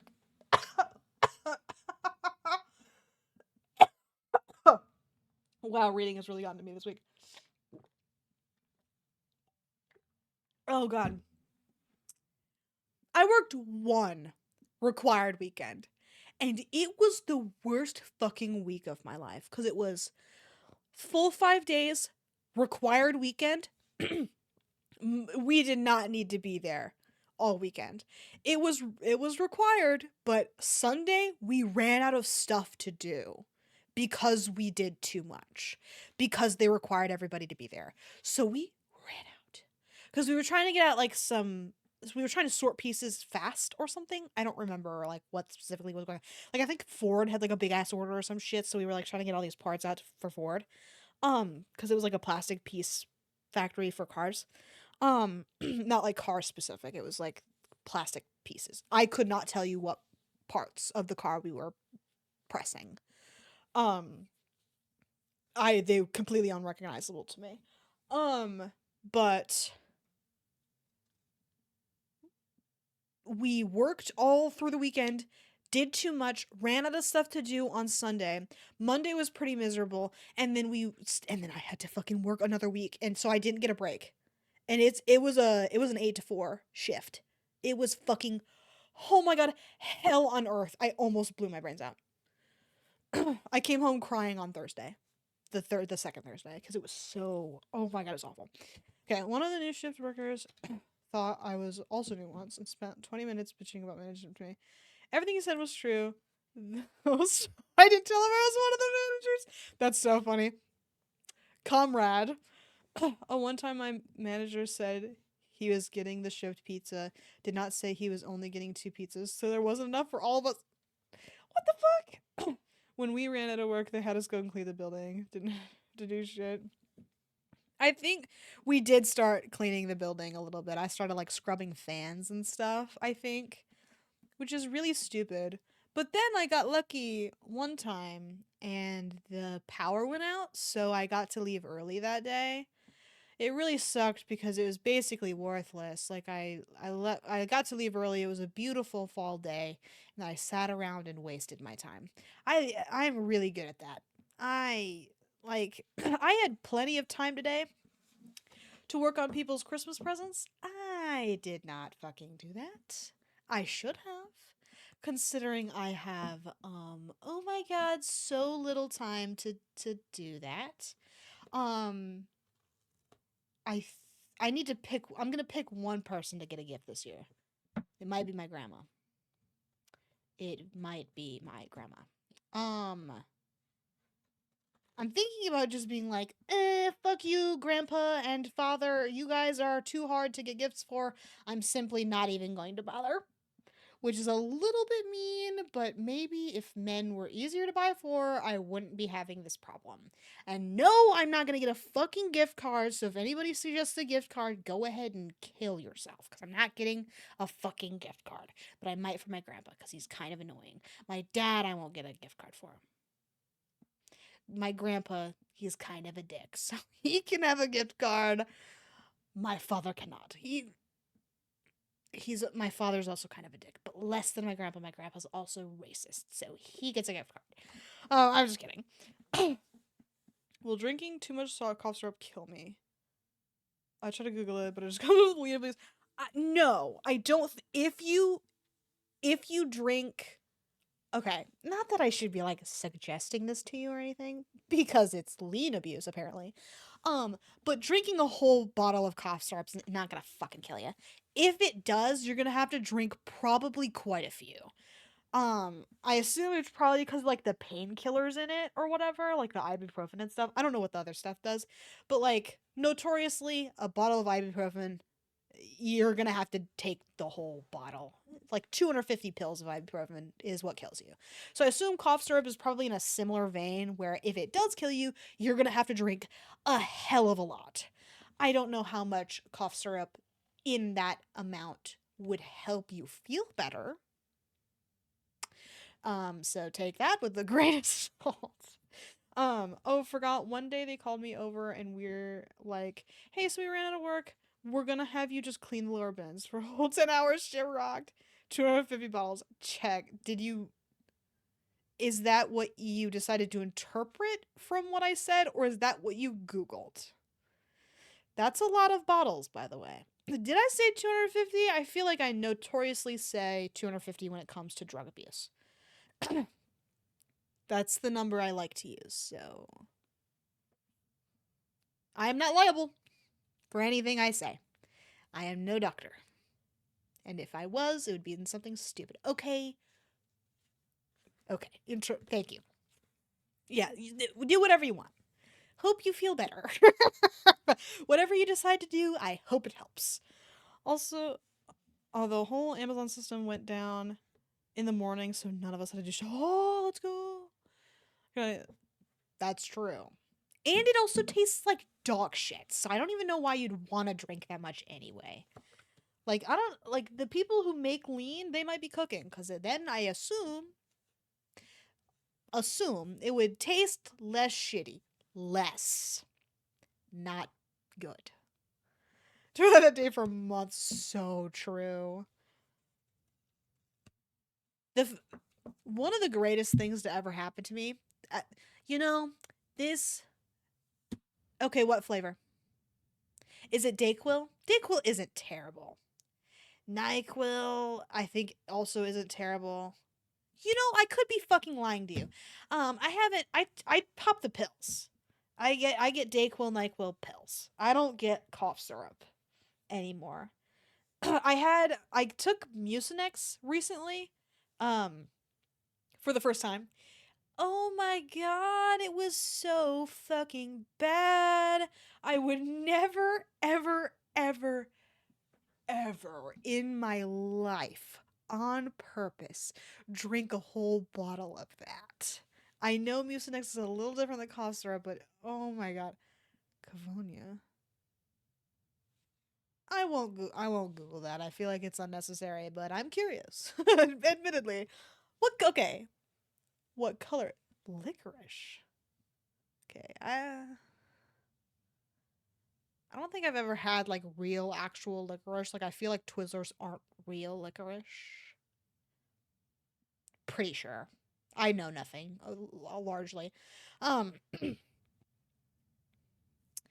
but that doesn't sound terrible, but overall, I don't know, like the medicine-y flavor, it's black. Okay, yeah, I've definitely not had licorice. I've heard it's horrible. Looks like say, oh, wow. Cool. My saw licorice is super black licorice. Okay, that yeah. Black licorice I hear is notoriously bad. So that's cool. Anyway, book. Gonna keep going. Maybe we can get distracted again. I don't mind, but if we want to finish this, we're gonna have to read this probably 2 more times to get it done. Oh, what the hell? I mean, we can read a little after Christmas. Only people I know who like it is my grandma. Well, your grandma's old, so she is immediately absolved. No reading, only distraction. It is not hard. I notoriously love getting distracted. Everybody knows this. Anyway, but we are not halfway through. We are on the cusp. We are very close, but not quite. Okay, anyway. My parents also like, okay, we know 3 people now. Kat's grandma, Kat's boyfriend, and Trilla as well. Again, I have never had it, so I feel like it's unfair of me to say that I don't like it, but since I don't like fucking anything, we can safely say that I don't like that either. Nice and easy. Anyway, I'm navigating the holiday myself. Oh wait, I read that. Okay, nope. Okay, that was way. Okay. Okay. Okay. He exhaled, still uncertain. Looking at Megan's sparkling eyes and seeing her encouraging smile, however, something within him unknotted. He'd be leaving soon. No need to concern himself with forming attachments. And she'd be there. All right, he said finally. I'll come to the party. Her smile melted at the last vestiges of his unease. Before we go to the party, are you up for a little theater? Amber can hold some seats for us at the Christmas one-act show, and after we'll go to my parents'. A holiday theatrical performance and a Christmas party? Did he dare immerse himself so deeply in the spirit of the season? Didn't mean to say that, sorry. Season, I meant. That sounds delightful, he said. That's great. I'll pick you up at 6 and just have a light snack. Nobody leaves a Turner Christmas party with an empty stomach. I'm looking forward to it, he said, and surprised himself with the genuine enthusiasm in his voice. It was becoming clear that if Megan asked him to do something, he was all too eager to agree. Line break. It was silly to spend so long getting ready for the theater and her family's Christmas party. At the theater, she'd be in the dark, and for the party, Megan knew everyone there. She'd known most of them for years. It wasn't like she had to get super spiffy. And yet, here she was, staring into her closet for a solid 30 minutes, debating what she wanted to wear. The velvet dress? Too fancy. The t-shirt that read, I just want to decorate Christmas trees and eat peppermint bark? Not fancy enough. Finally, she settled on a dark floral top and some winter white jeans, which she paired with ankle boots and the pearl earrings her parents had given her when she'd gotten her PhD. So Wattpad coded to tell us exactly what she's wearing. Love that. Huge fan. Completely unironic. Okay.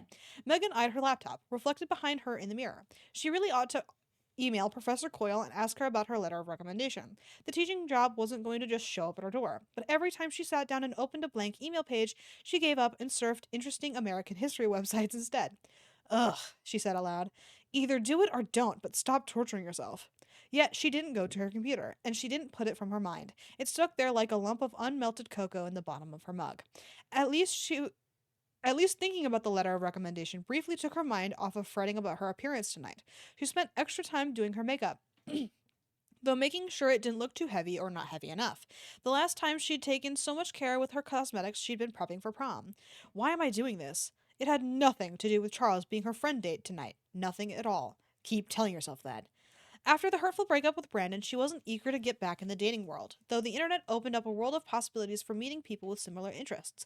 Folks who geeked out about 19th and 20th century American history weren't all that common. It wasn't as though putting tour guide, living history reenactor, and wannabe history professor on an online dating profile would net her tons of hits from interested guys. It was all theoretical anyway. She didn't have the guts to get the letter from Professor Coyle, and she certainly didn't want to face the lack of interest from men on a dating app. Alone at Christmas. Again. With a groan of frustration, she wheeled away from the mirror and grabbed her coat, hat, and scarf. Moments later, she was out the door, heading to the mansion. Her heart gave a ridiculous leap when she saw Charles waiting for her outside. Though his clothes were borrowed from Nathan, Charles looked exceptionally handsome, as though everything had been purchased just for him. His midnight blue V-neck sweater. That's jail, I fear. Do not put a V-neck on around me. You will get um sent to jail or something worse. The pit of despair. I don't care. Not around me, though, I'll tell you that. Was nicely complimented by his brown corduroy pants, and his hunter green scarf was tied around his neck with a dash of panache. As he climbed into the car and fastened his seatbelt, she said, "You look very nice. And you look quite pretty." Oh, I'm sorry. "And you look quite pretty," he said, and then went red. What you're wearing is exceptionally attractive. That is, you always look attractive, but that's okay," she said, patting his hand and feeling charmed by both his compliments and his discombobulation. "I know what you meant. Ready to get a little culture and then stuff yourself with Christmas cookies? I await the artistic spectacle." He patted his flat stomach. And there's plenty of room in here for a variety of holiday treats." She chuckled and drove toward the theater. "You can pick a radio station." "A world of music right at your fingertips," he said, fiddling with the tuner knob. He winced when a loud pop station came on, with its jangly instrumentation and insistent vocals. "Is this what passes for music nowadays? It sounds like a coyote colliding with a candy factory." Megan laughed at the apt description. "Fortunately, there are enough stations for everyone's tastes. Maybe you'll like this." She pressed a button, and classical music swirled in the interior of the car. "Very nice," he said with a nod, "but don't forget I'm still a man of the people. This sort of music makes me think of an interminable interminable dinner parties. Perhaps we can find some ragtime. That's very modern, or it was." "Not so common anymore," she said with an apologetic smile. "I'm so glad we didn't just make him like classical. I think I would have killed myself." "Want to keep looking?" She turned the knob, and when the Christmas station came on, his hand hovered but didn't change the station. Ah, Christmas music. So true. Okay, anyway. His hands hovered but didn't change the station. She smiled to herself when he sat back, letting the holiday music fill the car. "So," he said, "tell me, Miss Megan Turner, how fares your quest for getting that letter of recommendation?" Wow, it was like he'd been in her head, which was kind of weird, but also kind of nice. "It's so busy at work and the holiday, and even she stopped. Even she couldn't quite believe her excuses. "May I remind you," he said, "that Rosie, my housekeeper, got whatever she wanted. A force of nature, that Rosie. It sounds like it. I hired her on the spot when she applied for the position, even though she had next to no experience. But she just marched into my study and said, 'Mr. Whitley, you need me.' I was convinced." "Wow," Megan said. "That took some serious courage on her part." "It did, and I doubt you could play her so believably if you didn't have that strength in yourself." She absorbed his words. Was it true? Was she really as gutsy as Rosie? She'd always believed she was timid, but she didn't speak up when people cut in front of her in line, and she never took the last slice of cake. Yet there maybe there was sorry, I split maybe in half, so I got confused. Yet maybe there was a kernel of truth in what Charles said. No, she was nice, quiet Megan, not plucky, outspoken Rosie. Even Brandon thought she was a little boring. She was a boring little mouse, stuck in her books, stuck in the past. "What should I do?" she asked. "Just show up at Professor Coyle's office and demand the letter?" I don't know what the fucking problem with the letter. Can I have a letter of recommendation, please? Need it for a job? Teachers aren't gonna say no. Like, you want to be a teacher. Like, you know what, I assume you know what it would be like. But whatever. I just work here. Anyway, that is exactly what I think you should do. It's not that easy, she said, her voice heavy with doubt. When I developed my idea for improving the milling process, I knew that if I didn't present it to the mill's owner, it would never be put to use and never become patented. I could have made excuses or talked myself out of going to his office with my idea, but I understood that I had to make an opportunity for myself. He sent her a meaningful look.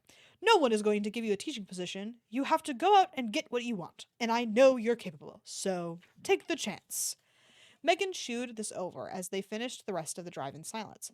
Charles had so much faith in her, but did she have faith in herself? She just didn't know, and that doubt made her doubt herself all over again. She put this certainty from her mind as they reached the theater. It was a small performance space with just 99 seats to meet with the actors' union regulations. After she and Charles collected their tickets, they milled about the lobby. The space was full of people excitedly buzzing in anticipation of the show, including a few folks holding bouquets of flowers for the actors. Posters for the past and upcoming productions lined the walls, and some pre show Christmas music played softly on the sound system. Occasionally, Charles said as they waited to be escorted into the theater itself, Eliza would try encouraging me to accompany her to the theater in New York. There was an actress, Mrs. Fisk, who'd been taking the theatrical scene by storm. I've heard of her. She was supposed to be amazing, but I'm hearing the word would try in that sentence. He smiled ruefully. Eliza wasn't successful. There was always too much to do rather than waste my time sitting in the dark, watching people pretend to be something that they weren't. Megan tilted her head as she regarded him. Does that mean you've never been to the theater? This will be my first time at an actual theatrical performance, he admitted. A teenager dressed like an elf handed them programs, while an usher asked, Can I escort you to your seats? Megan showed her their tickets, and the usher guided them to the seats that were excellently placed right in the middle, not too close to the stage and not too far. After thanking the usher, Megan and Charles took their seats. Within the performance itself, the eagerness for the performance. What? After think Within the theater itself, the eager. Okay. Sorry, I forgot how to read. Within the theater itself, the eagerness for the performance was even higher, judging by the happy chatter of the audience. She was happy to see that there were children in the crowd, a few of them bouncing in their chairs. It was good to get exposed to the arts early, which reminded her. I hope you're looking forward to seeing your very first play, she said to Charles. I rather am, he said, sounding surprised by his own anticipation. But I'll need you to advise me about proper theater etiquette. I don't want to do anything crash or gosh, like blow my nose right in the middle of an important soliloquy. Megan laughed. If you know that, you're already ahead of the game. I should tell you that it's rude to talk during a performance, and you should also silence your phone or turn it off altogether. I'm a turn off head. My phone goes off in the movie theater. Sure, you could silence it, sure, and I never really have my phone, like, on anyway, but I have, like, really random alarms, so... so I turn it off, because that's the only way I know how. I'm a traditionalist. I'm an old head. It's off. Anyway, I get real passionate about phones going off during the movies. Fuck you. People, the whole like wicked take pictures of the title screen thing that was going around on Twitter. I ironically had tweeted like a couple days prior to that happening that I turned off my phone in the movie theater and was like very annoying about it. So it was funny that all that came up like shortly after I had a take on it. But anyway, it is raining. I hope it's not shitty. I kind of. Anyway. She quickly hit the mute button on her phone. He did too, though he mumbled under his breath. No one telephones me anyway. I'll call you whenever you want. Would work on me. Um. Only after the words left her mouth did she realize what they meant. So she quickly added, except during the show, and first thing in the morning. I can't really verbalize before my latte. You're babbling. She pressed her lips together to keep from spewing more nonsense. Fortunately, Charles didn't seem to have noticed her chatter. He looked around the theater, taking everything in, from the illuminated exit signs to the upright piano at the foot of the stage. Megan thumbed through the program and noted that 3 one-act plays were going to be performed that night, all of them with holiday themes. The first play was called 8 Nights of Fun and looked to be about Hanukkah, followed by a piece titled A Kwanzaa Harvest for Kayla. The final play was The Christmas Caper, and Megan recognized the name of the playwright as the head of the university theater department. Amber would be appearing in all 3 plays. The lights began to dim, causing the audience to clap, and Charles whispered to her with undisguised excitement, "I think it's starting." The she tapped her finger to her lips, gently reminding him to be quiet, and he gave her a bashful grin in response. The curtain rose, and the magic happened. For the next hour and a half, Megan found herself transported from the little theater in Cutter Springs to places across the country, from a Chicago suburb to bustling Atlanta, and finally to a rural town very much like this one. She laughed at the silly antics and teared up when the characters had touching moments, especially those that involved family. Occasionally, she glanced at Charles and smiled to see how engrossed he was in the performance. His gaze never left the stage, and he gasped aloud at surprising reveals or laughed from deep in his belly at particularly funny lines. And whenever Amber appeared on stage, no one could look away. The fussiest, most restless children quieted down. She was riveting, conveying genuine emotion without being melodramatic. Megan noticed that even the usher's eyes were glued to Amber whenever she was on stage, despite the fact that they had been very present for every performance. "She's extraordinary," Charles whispered. Megan nodded, a sense of pride sufficing her. It wasn't the first time Megan had seen Amber act, but she got better and better every time.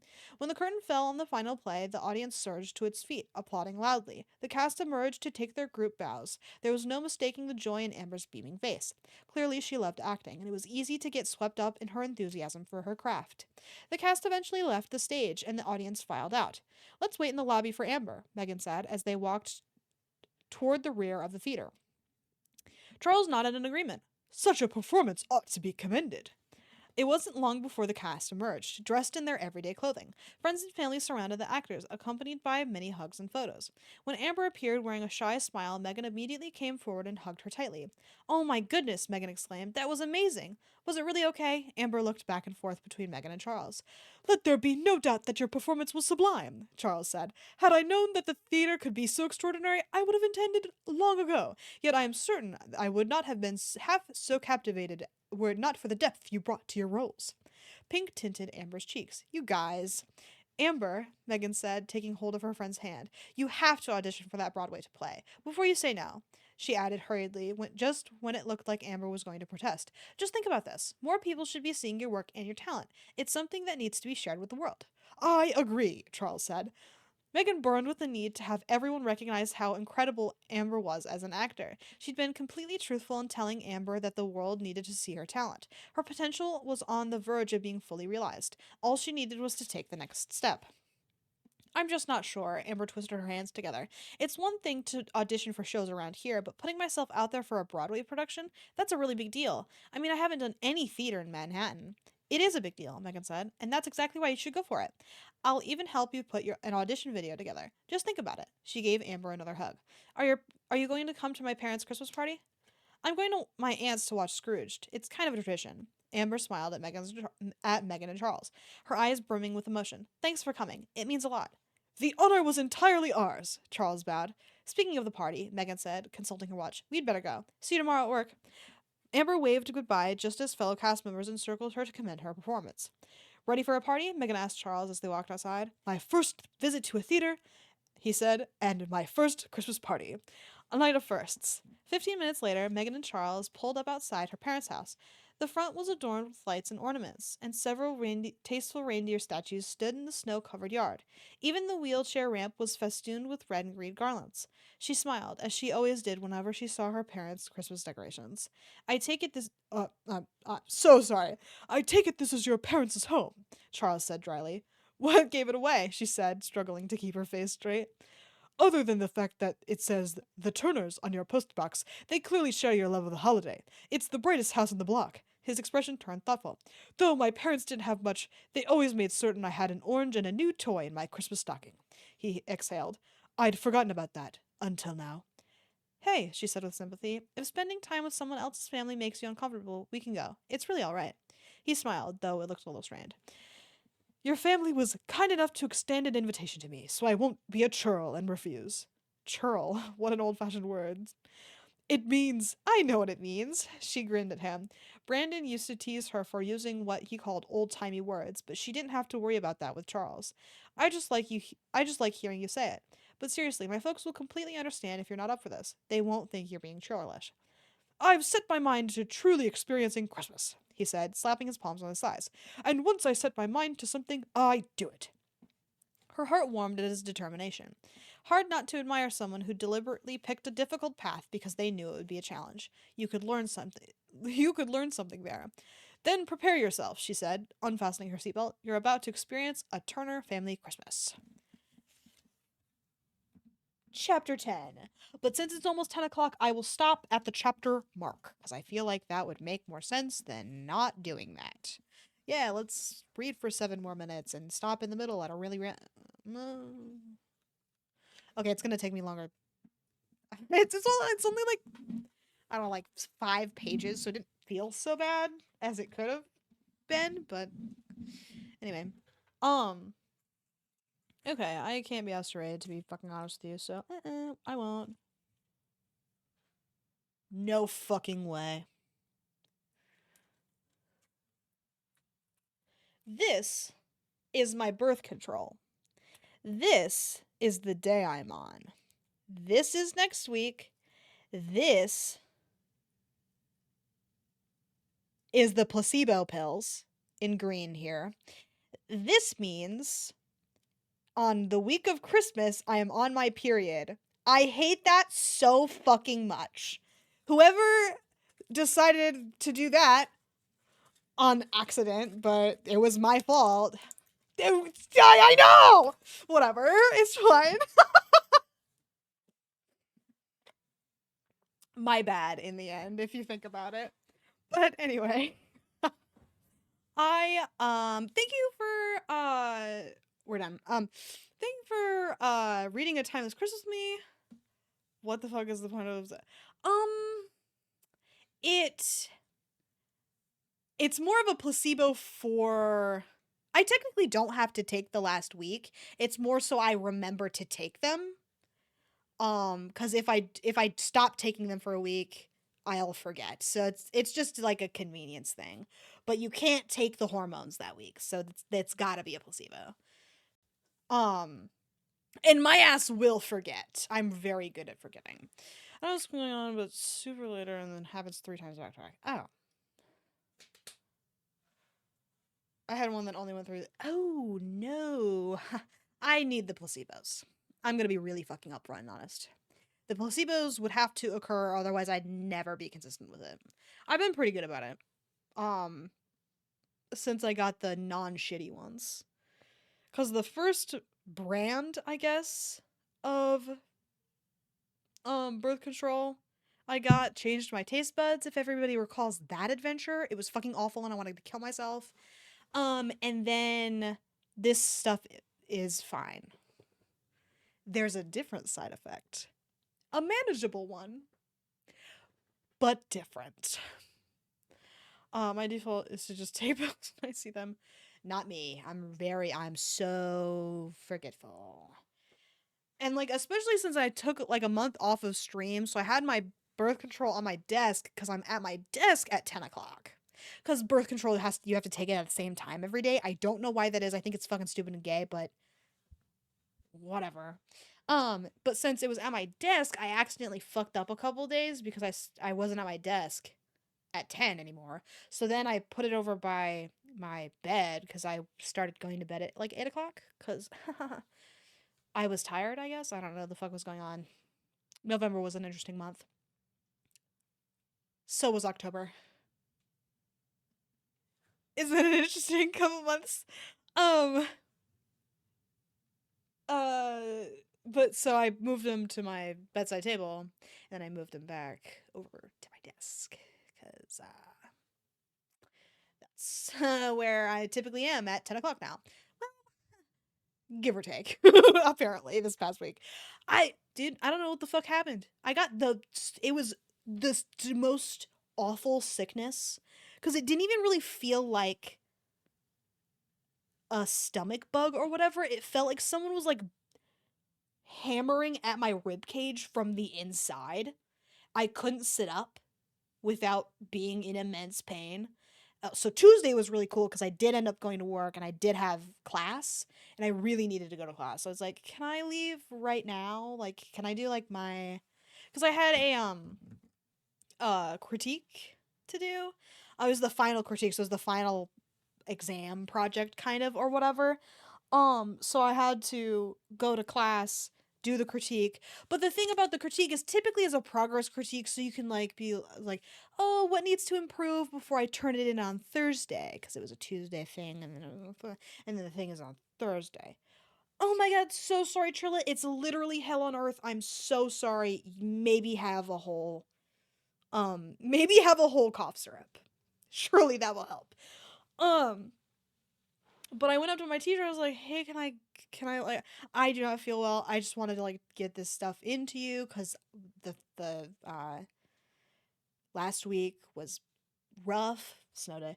Blah blah blah." And she was just like, "Yeah, but if you could like stay and go first for the critique." I love her to bits, so I kind of expected her to say that. But oh my god, I felt so bad. And so the last assignment was unconventional surfaces. And so my unconventional surface, because I'm annoying, was skin. I was like, haha, I'm not.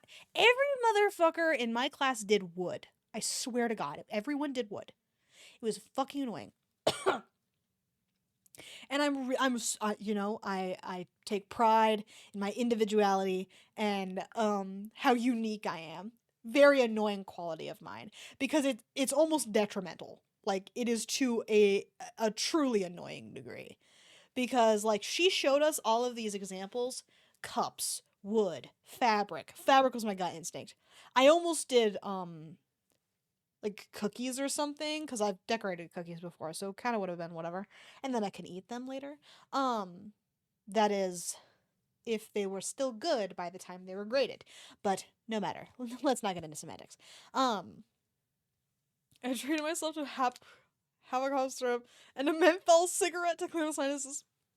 Hey man, whatever works. Hope that helps. Shut the fuck up. I already took my rickshaw. But I everyone did wood. She showed us all these examples or whatever. I think one person did fabric who I actually thought was gonna do skin, but I thought they were gonna do their own skin, but they didn't end up doing that. I ended up doing somebody else's skin. I had Remy come over, and he was my canvas. So because somebody else came over and did that, and it wasn't my skin, so I couldn't like adjust it after the fact.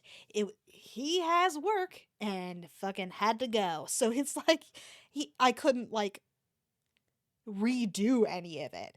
So even if I did get critiqued in like not a negative way, but in like a way that I needed to fix something, it was fucking worthless.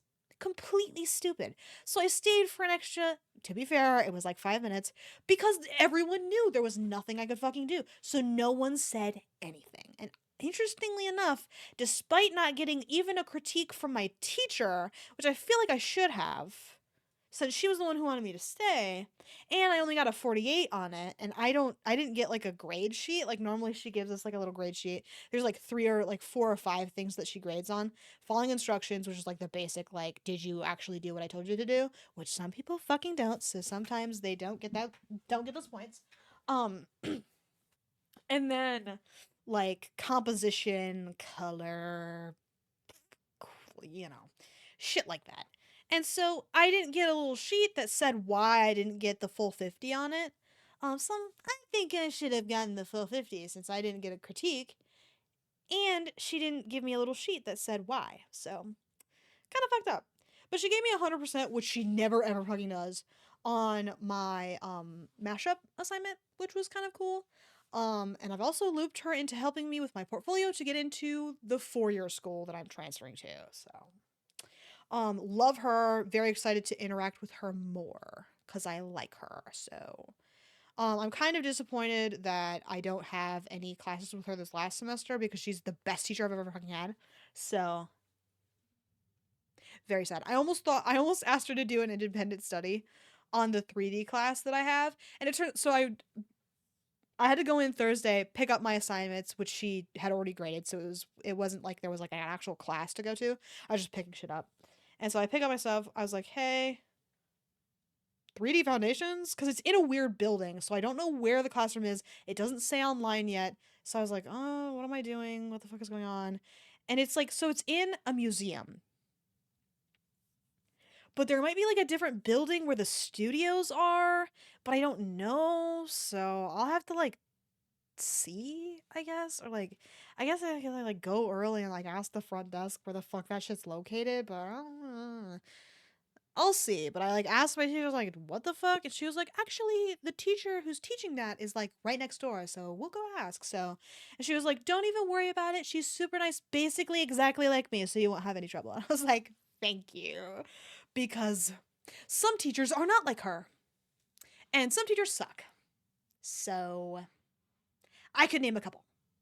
Anyway, sorry, I'm fucking yapping for no reason at this point. But anyway, I will see everybody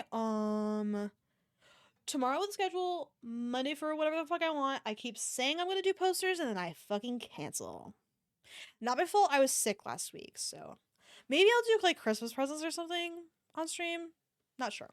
You're very welcome for stream. Thank you for hanging out with me while I read. Sorry we didn't get through halfway through. We love to get distracted. Um I don't know that I'll be able to finish before Christmas. I'll be here because of work. Rock on, brother. Hell yeah. That's what we love to fucking see. So, happy for you, man. Um, but yeah, I will gauge out what we're gonna do with the rest of the book because we've got one more weekend before Christmas. We'll figure it out then, like what we'll do. Well, we shouldn't. I'll figure it out Monday. I'll ask you Monday. All right. Anyway, guys, be out there. I love you.